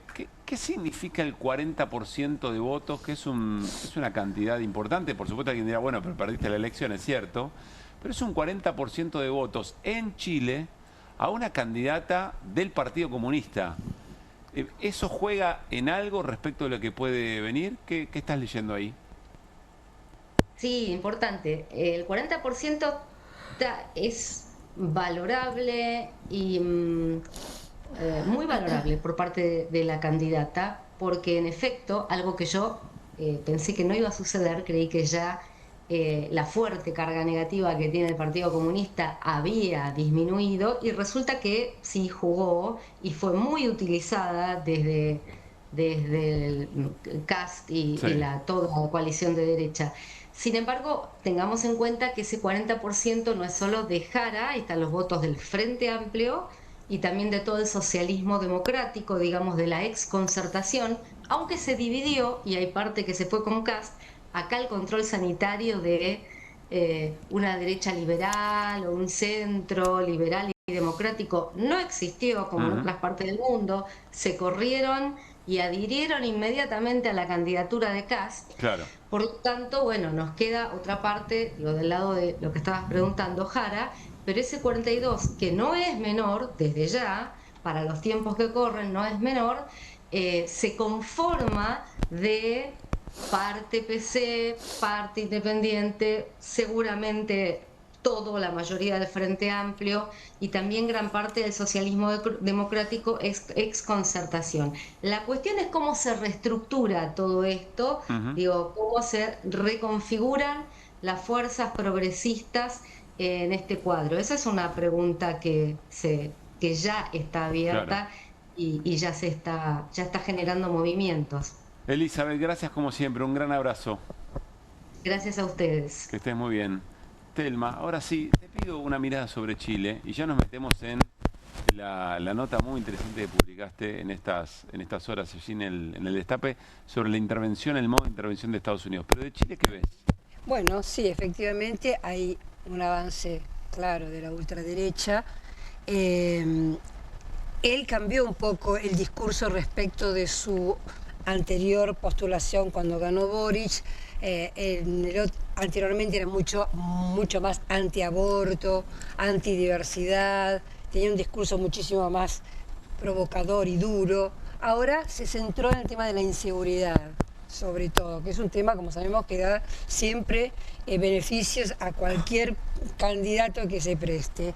Es un poco como pasa con la ultraderecha, que pinta una sociedad muy oscura, muy peligrosa, ¿viste? Juega con los miedos del electorado, sobre todo. Ese es un punto, y me parece también interesante en relación a las reacciones. Por supuesto, bueno, primero fue la reacción de Trump, que nos trata como provincias, eso después lo vamos a hablar también. Por ejemplo, dijo, sí, mi candidato ganó en Chile y también hicimos muy bien en Honduras, ¿viste? Como si fuéramos provincias del imperio.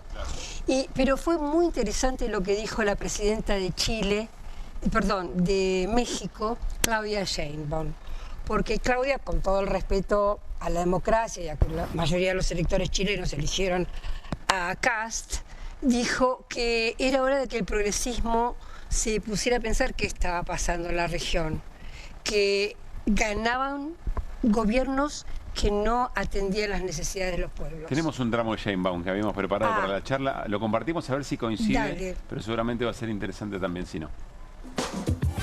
Yo creo que esto no se va a dar en México, porque, número uno, hay mucho apoyo popular al gobierno, porque estamos cumpliendo y no hemos traicionado lo que nos comprometimos. Número dos, hay resultados, la disminución de la pobreza, de las desigualdades, y la mayoría de las y los mexicanos está de acuerdo con la transformación que está viviendo nuestro país por esa razón. Y además, aquí hay unidad. A veces cuando no hay unidad en los movimientos, pues se generan esta disminución del apoyo. Y aquí no, aquí buscamos siempre la unidad de nuestro movimiento y da resultados, siempre da resultados, honestidad y resultados. Y nunca abandonar lo que nos comprometimos y la visión de que el gobierno está para servir al pueblo. Esa es la razón por la cual México el gobierno tiene mucho apoyo popular.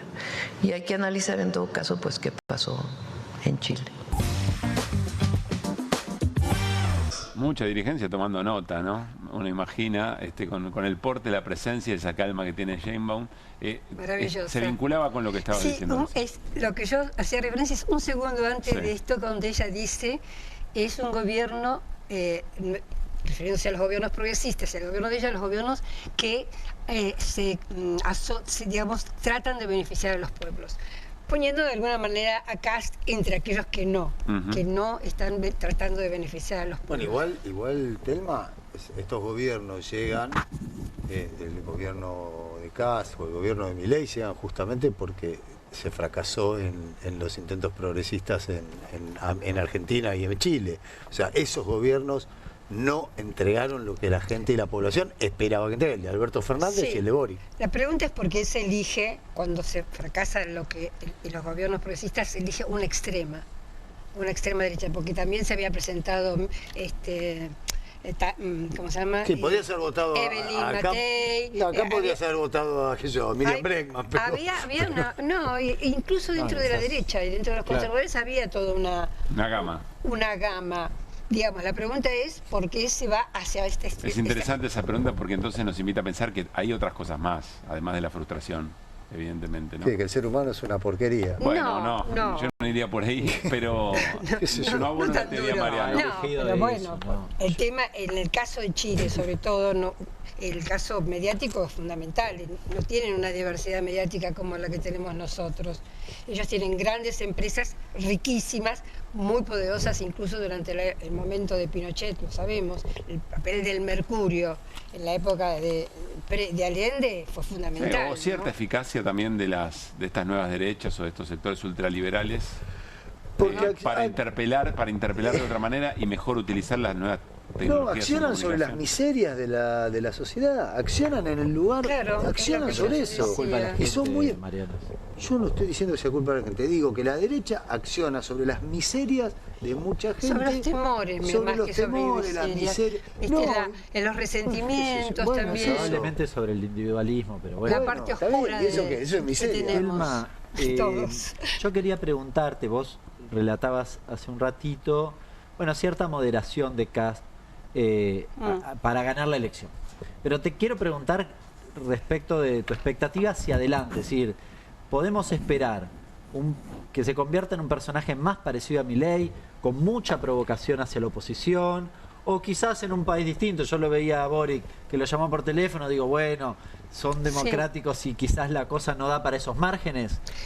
Yo me inclino a lo segundo, porque, bueno, digamos, no sé lo que va a ser, por supuesto, pero si nosotros tomamos en cuenta los antecedentes, Chile, como dijo antes Mariano, no es un país de barquinazos, ¿viste?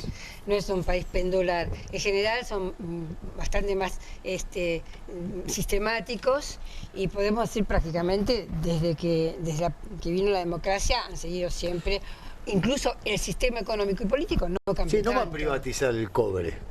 No. ¿Entendés? Como sí ocurre acá. Claro, sí, yo pienso que va a ser, que no va a haber un cambio tan drástico. Ha prometido cosas del tipo militarizar la frontera con Bolivia y Perú, echar a los venezolanos, que por supuesto son casi todos de derecha, por otra parte, ¿no? Pero bueno, están mandando gente que pueda ser, están volviendo a Venezuela gente que puede estar en contra de Maduro, digamos. Bueno, Trump hace eso, no importa si por buena parte lo votó tal vez, pero... Incluso yo pensé, cuando me enteré que se encontraba con Milei, más allá de las similitudes, pensé, bueno, si va a militarizar Bolivia, va a militarizar Perú, no le queda frontera, le queda el Océano Pacífico o Argentina. Bueno, voy y visito Argentina. Sí, hay que cruzar la cordillera para ir a Argentina. A ver, Telma, porque este triunfo de Kast se da en un contexto muy especial, y ahí quiero ir a la caracterización que vos estás haciendo del momento, y sobre todo el momento de intervención de Estados Unidos o de Trump en la región. Te pido si recreamos eso. Es decir, ¿a qué escena entra Kast? ¿O a colaborar con qué escena eventualmente? Bueno, un poco te referís a la nota entonces. Sí, la nota surgió a partir de un nuevo documento que saca Estados Unidos. Es un documento que normalmente los gobiernos sacan para diseñar su política exterior. Trump, con las características que tiene, que es, por un lado... golpea y negocia, o bien decir realmente crudamente muchas cosas, eligió esta opción. Y muy crudamente lo que dijo fue que América Latina, digamos, habla de restauración, o sea, de alguna manera, como el día que asumió, reconoce que Estados Unidos está en baja, está en declinación. Eso es un punto importante. Y él subraya que para no recuperar la hegemonía mundial, para recuperar algo de este balance mundial, tiene que asentarse en América Latina. Entonces dice, primero, no voy a soportar, y ahí viene la doctrina Monroe, etcétera, no voy a soportar que ningún país, y no dice extracontinental, dice extrahemisférico, o sea, sí Reino Unido, no China, no India, no Rusia.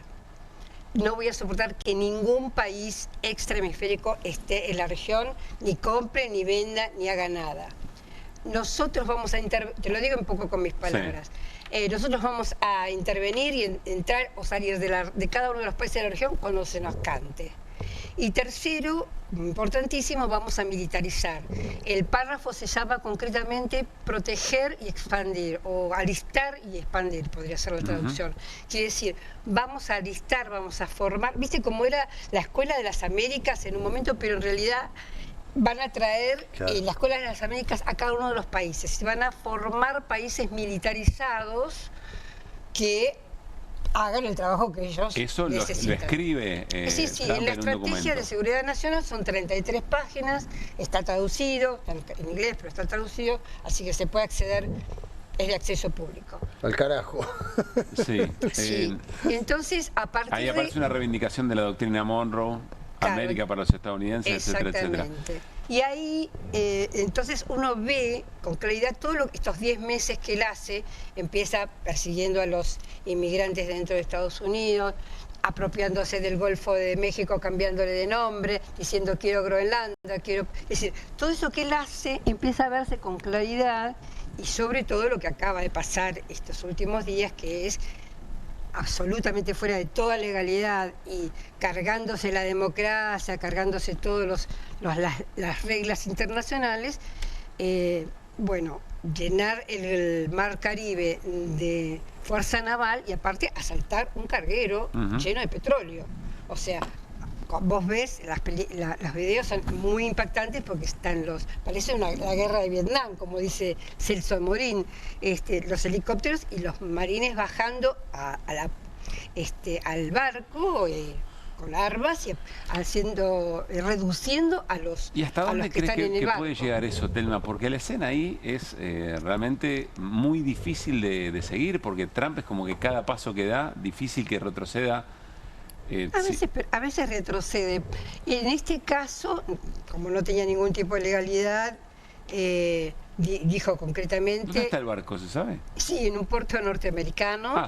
Y aparte, venga para casa. Sí, y aparte él dijo, probablemente nos quedemos con ese petróleo.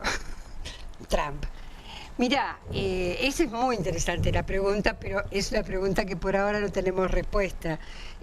Algunos países han reaccionado, por ejemplo, te contaba Celso Amorín, que en este momento no tiene cargo, dijo, estamos al borde de un nuevo Vietnam, si esto continúa. Rusia, Lavrov, el canciller, dijo que esto era absolutamente ilegal. Lo que pasa es que en la medida en que él, Trump me refiero, o Estados Unidos, desordena el escenario internacional, es difícil pensar que va a haber una intervención yo opino esto, una intervención concreta de China o de Rusia. No intervinieron en Siria, donde Rusia tiene mucho más intereses concretos que en Venezuela, no creo que lo hagan. Tampoco creo que se llegue a ese extremo, al extremo de la Tercera Guerra Mundial o de una invasión por tierra, aunque la prometió por parte de Trump. ¿Por qué? Porque Trump necesita un triunfo. Trump está yendo re mal. Ucrania es un desastre. Él dice que ha hecho paz en 8 países, no es así. Internamente, vos sabés, hubo 22 elecciones distritales, perdió 21, incluyendo Miami. Tiene problemas internos en el partido, en la base electoral suya, que es MAGA. Es decir, necesita mostrar algo positivo. Y yo creo que con estas cosas pareciera que está mostrando algo positivo, algo que puede comprar su público interno. ¿Pero qué significaría un triunfo en este caso, a tu criterio? Por eso. Que no implique la salida de Maduro. No, digo, él tiene que mostrar que sus acciones, para el público interno, para el consumo interno, tiene que mostrar que sus acciones son exitosas, por eso dice, ganamos en Chile, ganamos en Honduras, etcétera, pero no va a, me parece, ¿no?, a arriesgarse en una invasión terrestre, por ejemplo, en Venezuela, porque eso sí puede ser un pantano para él brutal. Pero si a los estadounidenses les encanta todo este asunto de la militarización, de la invasión. ¿Al pueblo estadounidense? Sí, al pueblo estadounidense. No porque todos. sí. Mariano, no podés decir a los estadounidenses como si fuera un bloque. Pero la historia marca esto, digo, si nos estamos recostando la historia, para que el pueblo estadounidense reaccionara frente a lo que ocurría en Vietnam, pasaron 10 años. Corea, la Segunda Guerra Mundial, ¿qué estamos hablando? ¿Te acuerdas la época en que se quemaban las boletas a los jóvenes que los convocaban para ir a Vietnam? Sí, pero también está en Nicaragua. Digo, Somoza, hay un montón de cosas que pasaron en Nicaragua. Sí, los contras. El poder de la Casa Blanca, sí, pero no sé, no sé si podemos... No tengo en claro si todo el pueblo estadounidense, y sobre todo cuando se vincula con otros... Vos mencionaste la Casa de las Américas, episodios. El respaldo a las dictaduras. ¿Qué estamos hablando? hablando? Ahora resulta que los estadounidenses son angelitos del cielo que están... No, tampoco me parece que lo contrario, no lo tengo claro. Me excede, francamente. El poder de Estados Unidos, sin duda. El Deep State seguro y la clase dirigente, sí. Y tienen respaldo. Los dos partidos. Armamentido y respaldos de los productores de armas. Tienen respaldo para hacer eso. Vos lo que estás preguntando es, en realidad estás afirmando. Vos lo que decís es, cualquier situación interna en crisis de Estados Unidos que tenga que ver con las políticas económicas, etcétera, se legitiman con una acción, militar. Pero ya en el Congreso salió, por ejemplo, el principal diputado demócrata salió a oponerse. Hay manifestaciones no recontra multitudinarias, pero hay manifestaciones de frente de la Casa Blanca que dice Stop War. Hay cositas. No sé si va a ser tan fácil. Y la última pregunta, Telma, es por la... Vos sabés más que yo de este asunto. La última pregunta es por la reacción de los espacios que necesitan reconstruirse para tratar de pensar otro destino para la región, digamos, ¿no?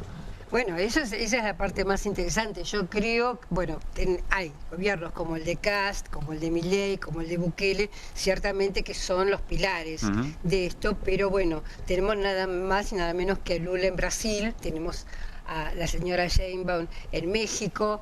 Yo creo que una de las intenciones que tiene todo esto es atacar a esos dos países. Brasil no solo es Brasil, con la importancia que tiene, sino es uno de los países que integran los BRICS, el gran enemigo. En este momento, lo que yo resumiría es que Donald Trump, para mí, de todos los últimos dirigentes que tuvo Estados Unidos, es el más lúcido en cuanto a que tomó conciencia de la gravedad en que se encuentra Estados Unidos en el mundo.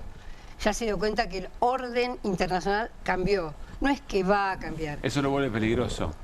Eso lo vuelve hacia la región, replegado hacia la región y sí, dispuesto a todo para que esto suceda. Sabe que puede compartir el poder con otros, pero no América Latina.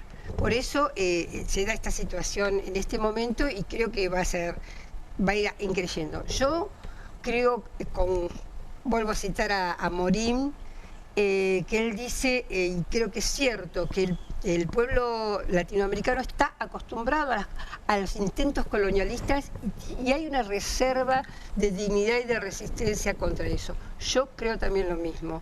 No sé si ahora, en 10 años o cuándo, pero no va a ser tan fácil para Estados Unidos volver a someter como ellos se imaginan a toda la región. No lo veo en Brasil, no lo veo en México y probablemente en futuro tampoco lo veo en Argentina. Telma, gracias como siempre. Que estés muy bien. Nos vamos a ir a una pausa. Al regresar hablamos con un colega de esta casa, Juan Luis González, le puso la tapa a la revista Noticias. ¿Quién es Dante Gebel? Vamos a charlar sobre este tema e Irina Hauser ya les había anticipado, tiene las novedades y muy importantes, impactantes diría yo, sobre la causa Libra. Nos queda todavía algo más para contarles sobre el momento económico, más QR hasta las 12, ya venimos. Movete a las promos que querés, movete a las promos que buscas, movete a Credicop. Las mejores promos de ahorro en supermercados y ahorro en combustibles todas las semanas pagando con los medios de pago Credicop. Más promos como estas, movete a nuestras redes, movete a Credicop. Movete a un banco distinto. Banco Credicop Cooperativo, la banca solidaria. ¿Pensás que las subastas no son para vos? Son para todos, porque podés comprar y vender desde donde estés de manera rápida, fácil y confiable. ¿Querés participar de nuestra próxima subasta?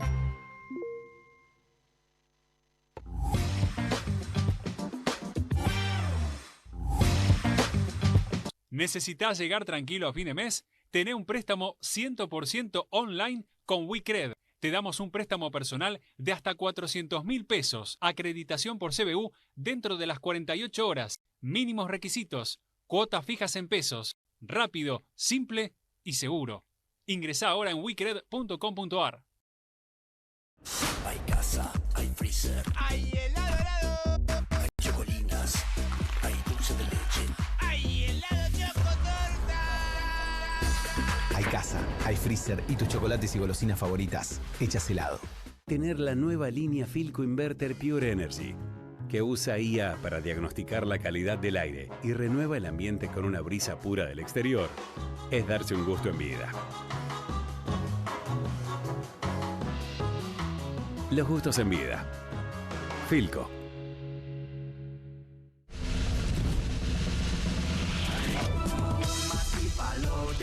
Masticables y frutales, no vas a querer compartirlos, no vas a poder esconderlos. Proba los nuevos caramelos masticables de Mogul, también en su versión Extreme. Con Telecentro, esta Navidad se aburre el que quiere. Regala el Deco 4K con tecnología Android TV más internet 1000 megas. Y ahora además, sumale un joystick para disfrutar los juegos del Deco. Pedilo ahora y recibite de Papá Noel con Telecentro. Telecentro, conectando con vos.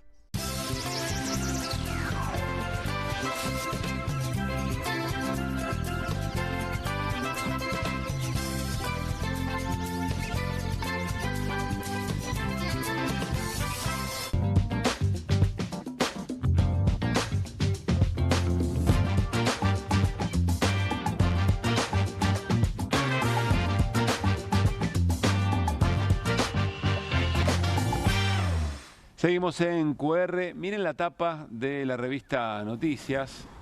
La protagoniza, la escribe Juan Luis González, ya vamos a hablar con él. Dante Gebel, candidato, el avance del poder evangélico. Es el pastor más marketinero, coquetea con la idea de ser presidente y dice que ya tiene jefe de campaña, Dios. Promovido por Pergolini, creó un imperio religioso que incluye un estado propio. El fenómeno evangélico que se duplicó en los últimos 15 años y representa casi al 20% de la Argentina, bloque confesional en el Congreso y la seducción de Milei. Francamente, tengo que confesarles, me ayudó mucho la nota y algunas entrevistas que dio Juan, pero tuve que repreguntarme o volver a decir, che, ¿qué está pasando acá? ¿Qué me perdí? ¿Qué tren se me escapó de todas las cosas que estamos observando? Me sentí muy mal conmigo mismo. Y pues dije, pará, no sé. ¿Por qué todo esto tan abrupto? O quizá no, y no, insisto, no estábamos mirando en el lugar indicado. Juan Luis González, colega de la revista Noticias. Hola Juan, ¿cómo te va? Buenas noches. ¿Qué haces, Pablo? ¿Cómo andás? Bueno, no sos el único, ¿no? Yo a Gebel lo tenía de los medios, del clip que tiene con Pergolini en el programa de Canal 13, pero no sabía el nivel de convocatoria que tiene. De repente empecé a investigar y ya llenó Vélez en el 96. De entonces llenó 3 River, 2 Boca, el Estadio Único La Plata, el Obelisco. Son poder de convocatoria que bueno, que yo no conocía, así que no sos el único. Bueno, gracias. Me hace sentir un poco mejor. 3 River. Dijo, ¿3 River dijiste? 3 River. Exactamente, y Vélez, que no suele pasar eso, ¿no? Tampoco eso es de que se llene de la cancha Vélez y lo logró. Y además es protagonista de un late night, es conductor de televisión. Vos explicás que él elige una manera muy corrida respecto de lo más cliché, si vos querés, desde alguien que se vuelve un influencer evangélico o algo por el estilo, que recién sobre el final puede aparecer una cosa muy vinculada estrictamente a lo religioso. ¿Qué estás viendo y por qué de repente lo estamos hablando en un marco de la política, Juan? A ver, te arranco por la última. Estamos hablando de Dante Gebel, primero porque Milei se convirtió en presidente hace 2 años, entonces el terreno de lo imaginable y lo posible creció mucho, capaz. De hecho, ¿por qué Gebel ahora sí coquetea con ser presidente o meterse en la política o ser candidato y en otro momento no? Bueno, porque apareció Milei y eso corrió el terreno también por la orfandad que hay en la oposición, ¿no? De hecho, atrás de Gebel hay como una parte del peronismo, una parte del sindicalismo combativo, algún peronista ahí empujándolo. Tiene que ver con la falta de figura, de proyecto alternativo claro. Y después con algo que decías al principio, estaba en la tapa de la revista, que es que en los últimos 15 años se casi triplicó el evangelismo en Argentina. Entonces, por lo menos no te digo llegar al presidente, es futurología, falta muchísimo, pero que se lo va a ver creciendo al evangelismo. Bueno, en el Congreso esto ya es una realidad, ¿no? Tenés 7 diputados, todo el oficialismo, que son pastores evangélicos o que vienen de ese mundo, 2 en el Senado, 2 mujeres, todos vienen de ramas distintas, la mayoría no se conoce entre sí, todavía no sabemos en claro si van a tener una agenda propia evangélica. Claro. O no, pero bueno, te refleja que hay algo sucediendo. En las imágenes que estamos viendo, que es el show de Gebel en el Gran Rex de la semana pasada, el nivel de convocatorio, estaba Maravilla Martínez, el goleador de Racing, Yuyito, Fátima, bueno, mucha gente, que te habla de que también tiene cierto enganche, Gebel. Irina. ¿Qué tal, Juan? ¿Cómo andás? ¿Y la agenda de Goebbels en estas puestas en escenas que hace, de qué se trata? ¿Qué es? Agenda en cuanto a políticos medio brumosa, si querés. Sí hay algo donde claramente se puede ver cómo contrasta con Milei, que él se vende como un tecno optimista y el capitalismo que se viene, y etcétera. Y Goebbels es todo lo contrario, ¿no? Quizás con alguna pátina religiosa ahí, pero él te dice, lo dice en general y lo dice en este show, menos redes sociales, menos celular, menos series, más salir a jugar al fútbol a la calle, más cuidar a nuestros abuelos, a nuestros viejos, una cosa medio nostálgica a la Argentina que se fue, que él habla mucho de eso en el show. Después, ¿qué piensa exactamente Goebbels de la política? Bueno, es un gran misterio. Sí, ya ha hablado de que él cree que los gobernantes tienen que tener una pata fuerte en la Biblia y gobernar desde ahí, o sea, una cosa, una impronta religiosa. Ha tenido algún acercamiento con Bukele, por ejemplo, en El Salvador, pero después si quiere más o menos déficit, si quiere una relación comercial con China o con Estados Unidos, creo que ni siquiera él lo sabe. Sí, entiendo que en sus últimos días acá en Argentina tuvo un encuentro con alguien del mundo de Grabois. No sé si lo mandó Grabois, si esta persona fue a cuento propio, pero sí para hablar de la economía popular, de los cartoneros. O sea, ya lo empecé a saber como un político en campaña, ¿no? Pero creo que está todo por escribirse en ese sentido. ¿Qué tal? Buenas noches, Hamilton. La gente que va a ver el espectáculo del Gran Rex, ¿con qué se encuentra? ¿De qué va? No termino de entender si es que el tipo habla de política, hace un stand-up. No entiendo qué es lo que va a ver el público. Es un mitad stand-up, mitad late night show. Él lo presenta, la sinopsis es Goebbels si fuera presidente por un día, que promete algo mucho más concreto de lo que es, porque termina tomando 5 medidas que son muy abstractas. Pensar en la muerte, pensar en la vejez, pensar en el hogar, y no hay algo muy concreto. Y todo eso lo lleva con un show de stand-up, te diría, donde también canta, baila, hace imitaciones. Está muy lejos de lo que pensamos de un show evangélico, un servicio evangélico clásico, si se quiere. Esa es la gran novedad que le mete Goebbels. Esto ya lo hace de los 90, él siempre estuvo en esta línea de una cosa más cultural, mediática, masiva, que lo que uno tiende a imaginar en un servicio evangélico. Y él lo dice, y esto lo dice así, no en los shows, sino en otros eventos, en los servicios que hace los domingos, que es una caballo de Troya, dice él. Dice, yo meto un mensaje evangélico de una manera que no piensen que es un pastor clásico, tradicional, y muy elípticamente, incluso en este show o en su programa en Canal 13, te baja un mensaje, ¿no? de la Biblia, de Jesús, pero con una búsqueda ahí más, no sé si canchera, pero más 2.0. Quiero decir que esto que cuenta Juan, cuando vos ves el arraigo que tiene en distintos lugares de América, que está, él creo que hace un programa habitualmente desde Estados Unidos, tiene un estadio en Estados Unidos, convoca mucha gente de verdad, mucha gente de verdad. Vos sabés, Juan, que a mí se me representa y se me viene Milei a la cabeza, no en términos de cómo se plantea o cómo mide cosas o conceptuales, etcétera, sino en esto de que de repente aparece un outsider que no es solo él, sino que hay otros que lo apalancan hacia el centro de la escena. Y que esta joda nos costó cara, ¿no? Bueno, claro, incluso algunos sectores del propio peronismo tratando de dividir o lo que era Juntos por el Cambio, etcétera, etcétera. Y de repente cuando nos queremos acordar está metido en la escena política, pero no terminamos de entender bien cómo llegó hasta ahí. Esa es la parte que a mí me hace estar un poco más despierto y al mismo tiempo tratar de no entrar en algo que sea puro humo y que, bueno, ¿no? Nos desdibuje respecto de los lineamientos en general de cómo miramos la política. Sobre esto te quiero pedir una mirada, tu propia mirada sobre esto que a mí me preocupa. Hay similitudes, ¿no? Con Milei, ambos no venían de la política y de repente aparece. Te diría que hay otra similitud, nada menor, que ambos tienen un mensaje fuertemente espiritual y religioso, ¿no? En el caso de Milei, sí, claro, con una cosa mesiánica, mística, esotérica. Goebbels sí que es más tradicional. También hay enormes diferencias. O sea, Milei era un outsider incluso para todos los gremios, para el de la vida, te diría. No tenía una carrera destacada previa ni nada por el estilo. Goebbels, como marcas, tiene un imperio. Digo, las métricas que hace Goebbels en YouTube, más allá de los estadios que llena, que su estadio de su fundación que llena a veces por semana, es un eBay. Hace 10 millones de visitas por video, una cosa muy impactante, y se juega otra cosa. Después, ¿está pensando Goebbels seriamente meterse en política o es parte de una cosa mediática o apalancamiento, dividir la oposición o la agenda? A mí me suena que él está tanteando a ver si hay agua en la pileta. Pero si hay, se va a mandar. Y una cosa ahí también, esto no lo sé, pero lo olfateo, sí una cosa de predestinación espiritual, donde esas cosas suelen estar, que Goebbels la incorpora en su vida. Él, el día que conoce a la esposa Liliana, la conoce a los 5 minutos, le dice, vos vas a ser mi esposa, y ella estaba con otra pareja, pasan 5 años, y tipo, con una cosa también de, no, esto está escrito, vos vas a ser mi esposa. Hay una cosa ahí de espiritual de él, que uno la olfatea. Después hay mucha gente interesada en que Goebbels crezca, y ahí bueno, ya se abre un terreno enorme de especulaciones que las escuché todas, desde que está más atrás, a que está el gobierno atrás, a que está la CIA atrás, también la escuché. Yo te digo, lo seguí 2 semanas, lo fui a ver a Bahía Blanca, lo vi acá.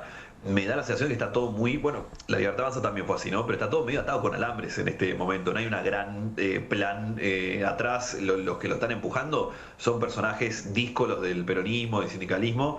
No hay una gran estructura más allá de la propia que tiene él. Perdón, ¿qué significa empujarlo?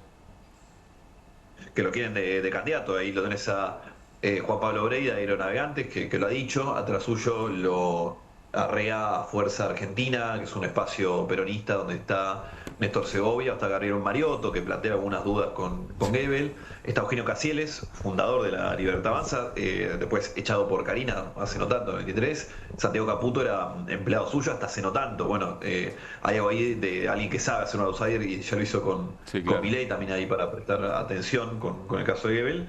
Después Pergolini es mucho más que un socio comercial.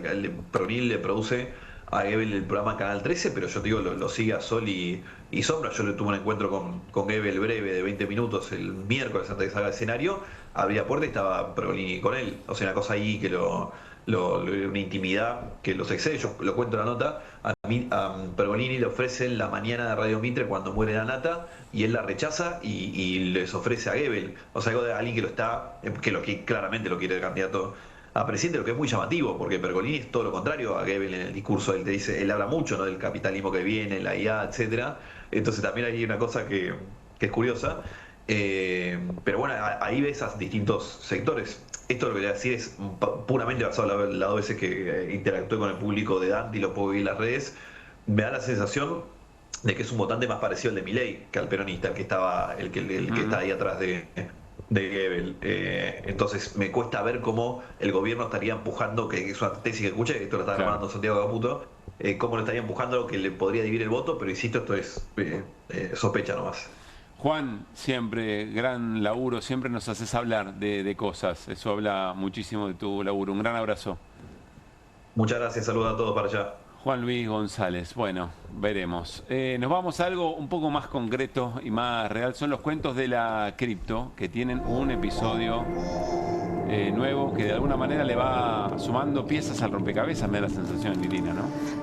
Le va sumando piezas que sospechábamos que existían y que nos sigue llamando la atención, por decirlo de algún modo, que todavía no hayan entrado en la causa judicial, ¿no? Claro.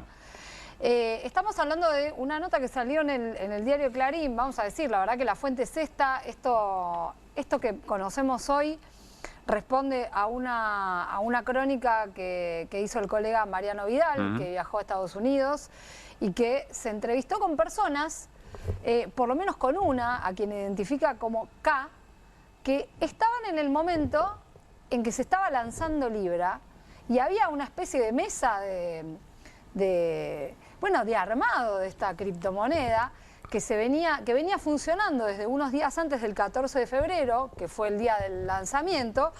Pero digo, pongo la imagen de la mesa, que él también la pone, en un hotel en las afueras de Dallas, el Hotel Ritz-Carlton Dallas Las Colinas, donde ubica a un grupo de más de 20 personas. Háganse la idea de que estaban todos pendientes en ese momento de los detalles para el lanzamiento de la criptomoneda. Claro. Estamos hablando de la jornada del 14 de febrero. El 14 de febrero, armando ese día el sitio de lo que después se llamaría Viva la Libertad Project, que era una de los ofrecimientos que ponía Milei en el famoso tuit, diciendo inviertan en la criptomoneda, que a través de Viva la Libertad van a conseguir fondos para sus pymes. Armaron esa página ese mismo día. lo que cuenta Mariano Vidal es que algunas de las personas que estaban en esa mesa les explicaban en ese mismo momento cómo armar una billetera virtual. O sea, para invertir en Libra en ese momento. Nos preguntamos tanto tiempo quién tenía información privilegiada como para haber comprado la criptomoneda Libra y hacerla colapsar en muy poco tiempo. Bueno, algo acá se empieza a dibujar. El punto es que además de este grupo integrado, dice él, por personas que eran unos veinteañeros, o sea, como mucho 30 años, también había dos personas muy importantes, de las quienes nosotros venimos hablando hace tiempo, que son los amigos del presidente Javier Milei, Mauricio Novelli y Manuel Terrones Godoy. Los traders, Crypto Bros, llamales como quieras, pero son las personas que conectaron a Javier Milei con Hayden Mark Davis, el empresario estadounidense que también estaba ahí, según esta crónica, que inventó Libra. Y que además luego se presentó, decía que él era asesor de Milei y que lo estaba asesorando en cómo tokenizar la economía argentina. Estaban en ese hotel de Dallas, en las afueras de Dallas, a puro lujo. A puro lujo, con golosinas en la mesa, describe él. Bueno, compartiendo una escena muy yankee, ¿no? Por lo menos es lo que transmite, esperando que se hiciera la hora y, bueno, compartiendo toda esta información. Y finalmente se hace la hora. Y el momento en que Milei lanza el tuit contando que estaban lanzando Libra es todo un festejo en ese instante. Ahora, quiero detenerme en esta cuestión de quiénes estaban ahí. Estaban ahí Mauricio Novelli y Manuel Terrones Godoy.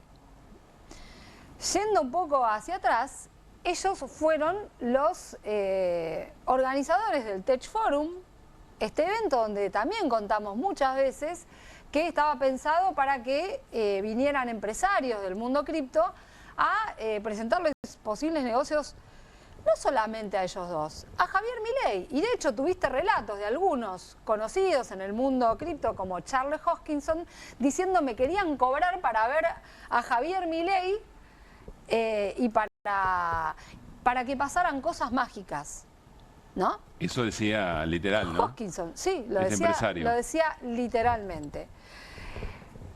Bueno, la descripción de Mariano Vidal es que va pasando el rato y, bueno, como todos sabemos, Milei primero fija su tuit. Parece que le pedían, bueno, ¿cuándo pones el otro tuit donde tenés que poner un video? Sí. Y Milei no ponía el tuit.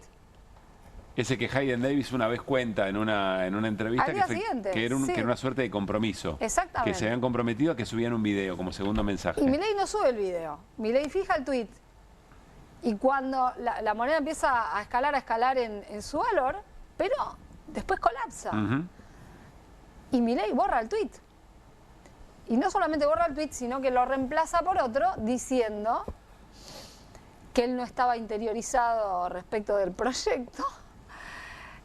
Como que no tenía nada que ver, ¿no? Claro. Pero a todos los 20 eso habían comprado a 0,10 y vendieron a 4. Exactamente. Muy probable que sean estas... Que sean parte de los que sabían cómo venía la película. Sí.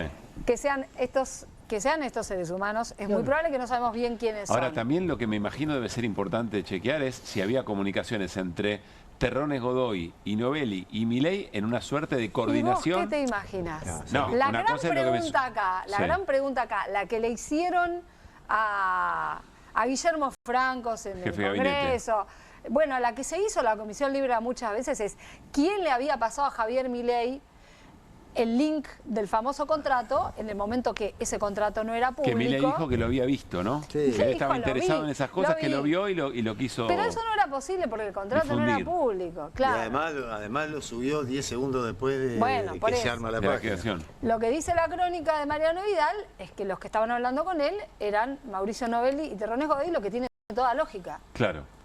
Pero además se corresponde con todo lo anterior, que ya lo reconstruimos 1000 veces. Reuniones y reuniones en la Casa Rosada de dos privados que van a ver al presidente y a su hermana para hablar de esto. Ahora, al rompecabezas parece faltarle pocas piezas.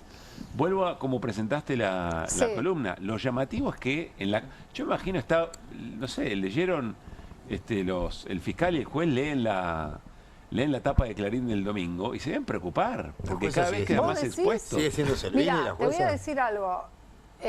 No, ¿Quién es? Justamente algo que contamos también acá en QR es que hubo toda una maniobra de lo que se llama forum shopping por la cual le sacaron la causa a Servini. En un momento que Servini estaba de licencia, estaba Ariel Lijo y dijo, no, vamos a juntar esta causa con otra que tiene Martínez de Giorgi. Y se juntó la causa con la de Martínez de Giorgi y esto no solamente cambió el juez, sino que cambió la sala de la Cámara que intervenía. Claro, lo que habías alertado durante mucho tiempo. Cosa muy discutible también. Bueno, volviendo a tu pregunta, el fiscal Eduardo Tayano fue recusado la semana pasada por Martín Romeo, que bueno, dijo, basta, ya te pedí 20 millones de medida, no haces ninguna.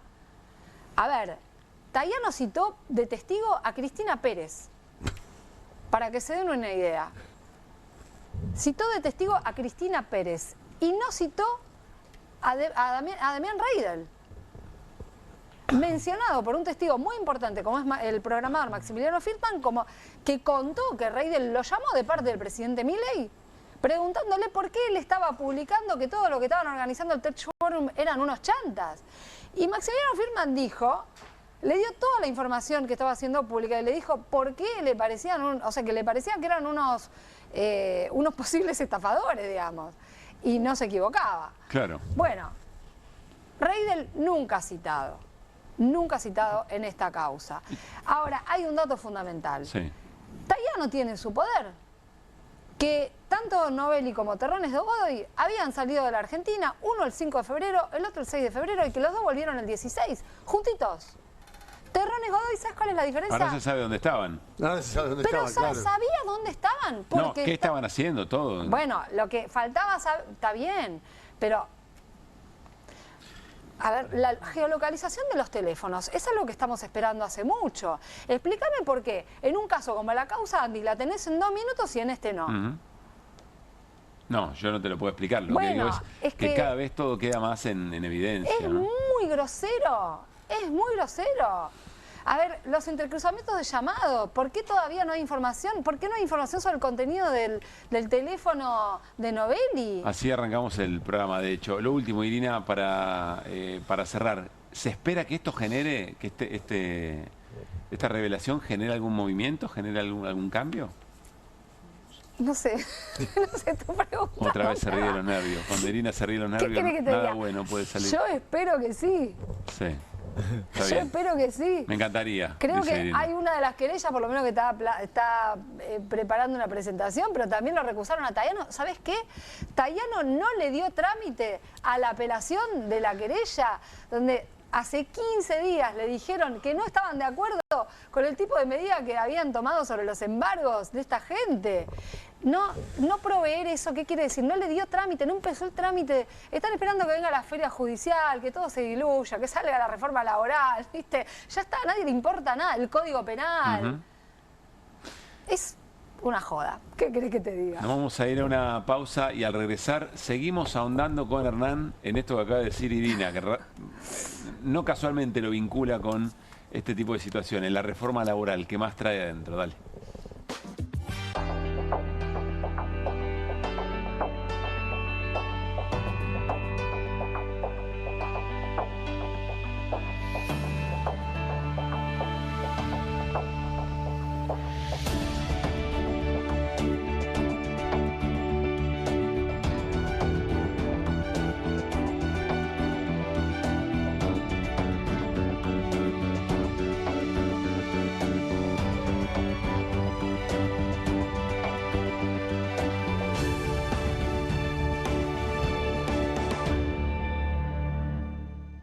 En Pilar, contamos con Mimuni, nuestra herramienta digital de atención ciudadana para solicitar turnos, realizar trámites y gestionar reclamos de manera ágil y cercana. Descárgate la app o chatea con nosotros por WhatsApp a través de 11 52 38 68 64, las 24 horas del día. También podés acercarte a cualquiera de nuestros puntos Muni, de lunes a viernes de 8 a 18 horas y los sábados de 9 a 15 horas. En Pilar, seguimos acercando el Estado a todos y todas las pilarenses. Pilar presente con futuro.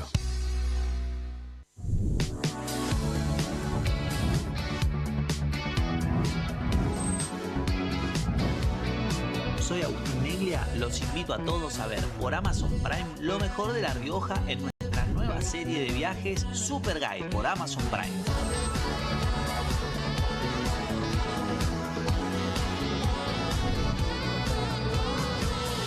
Una excursión increíble en La Rioja, ojalá que puedan venir algún día porque es una experiencia inigualable.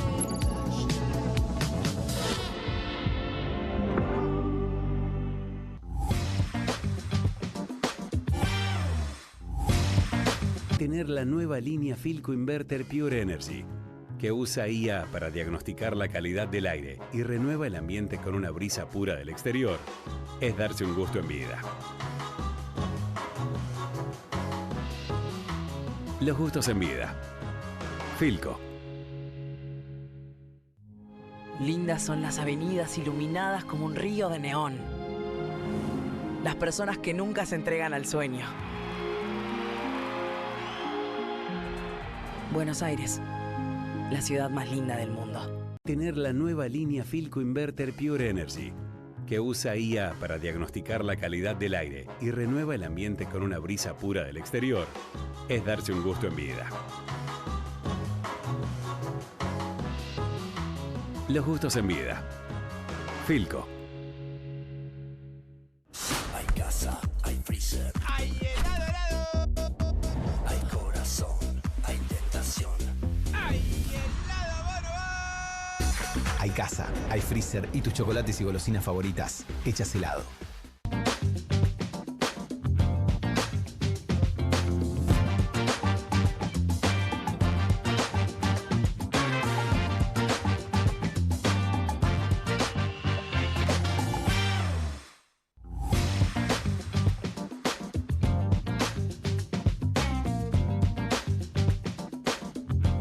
Seguimos repasando en QR cosas que están muy deslizadas subrepticiamente en la reforma laboral, la llamada modernización laboral o proyecto de modernización laboral con Hernán Lecher. Hernán, ¿qué encontraste? A ver, algunas cositas una vez que uno va hilando un poquitito más fino y haciendo algunos cálculos, algunas estimaciones de las cosas escritas ahí.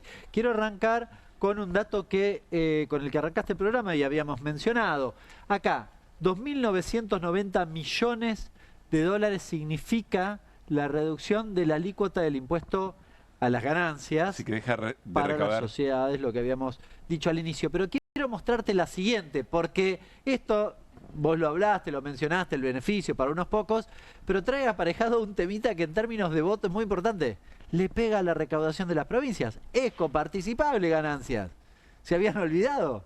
Bueno, para lo que es la recaudación nacional, es decir, los recursos de coparticipación, si querés, o de origen nacional, el promedio para las provincias es una merma de 3,5%.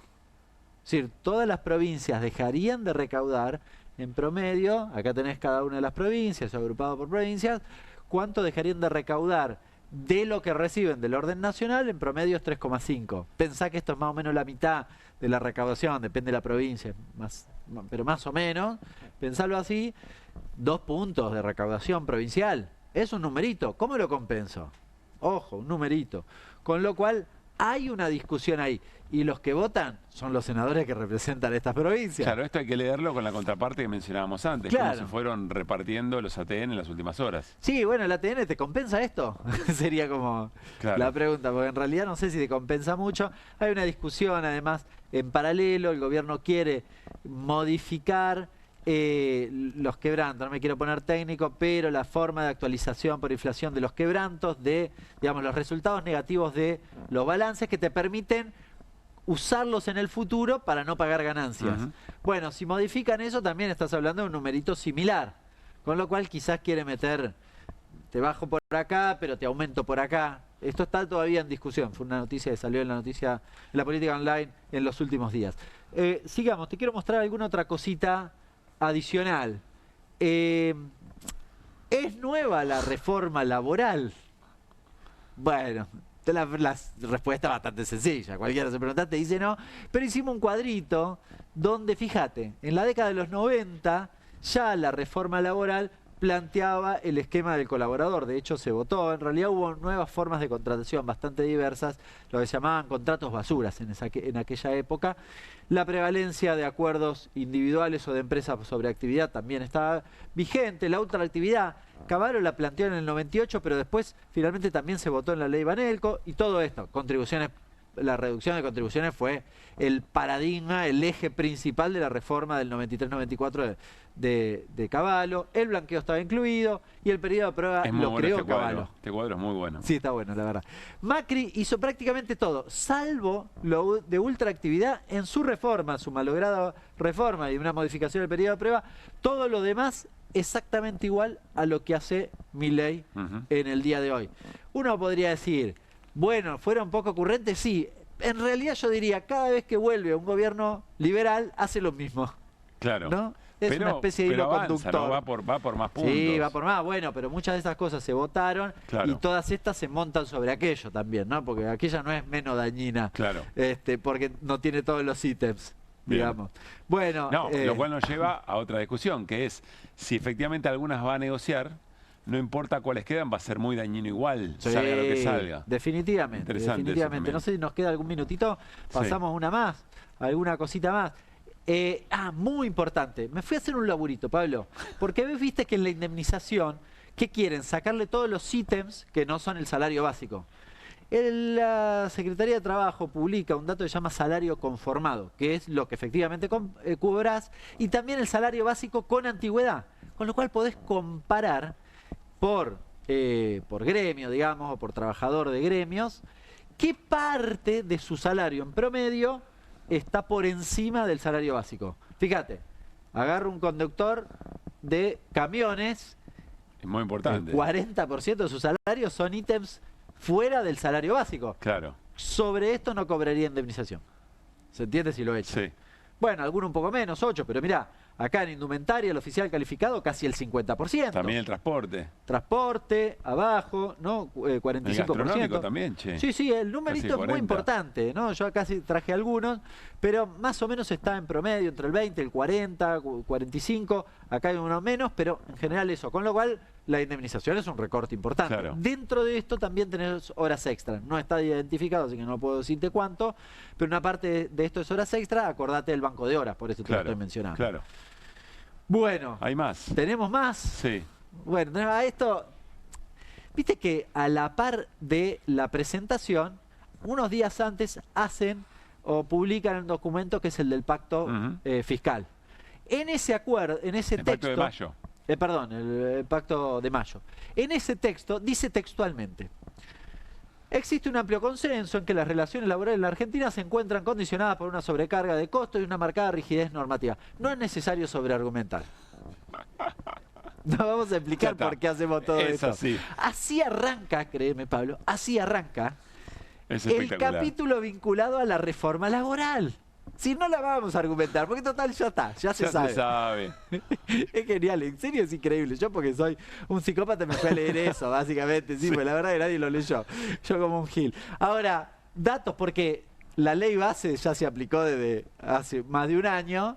Uno podría decir, y a ver, ¿qué efecto tuvo? Datos oficiales de estos días, 20.134 empresas menos, no dejan de desaparecer. La curva es impresionante. Y casi 300.000 puestos de trabajo menos. Uno podría decir, che, no te funcionó lo de aquella vuelta. Como que esto de, habría que argumentar un poco, porque los datos dicen otra cosa. Tal vez sería bueno que me muestres algún argumento que diga que esto va a funcionar, porque cuando lo hiciste hace un año fue a contramano. Los datos dicen exactamente lo contrario. Pasó medio de moda argumentar. Quiero que lo sepas. Ya fue eso. O hay otras vías, hay otros caminos.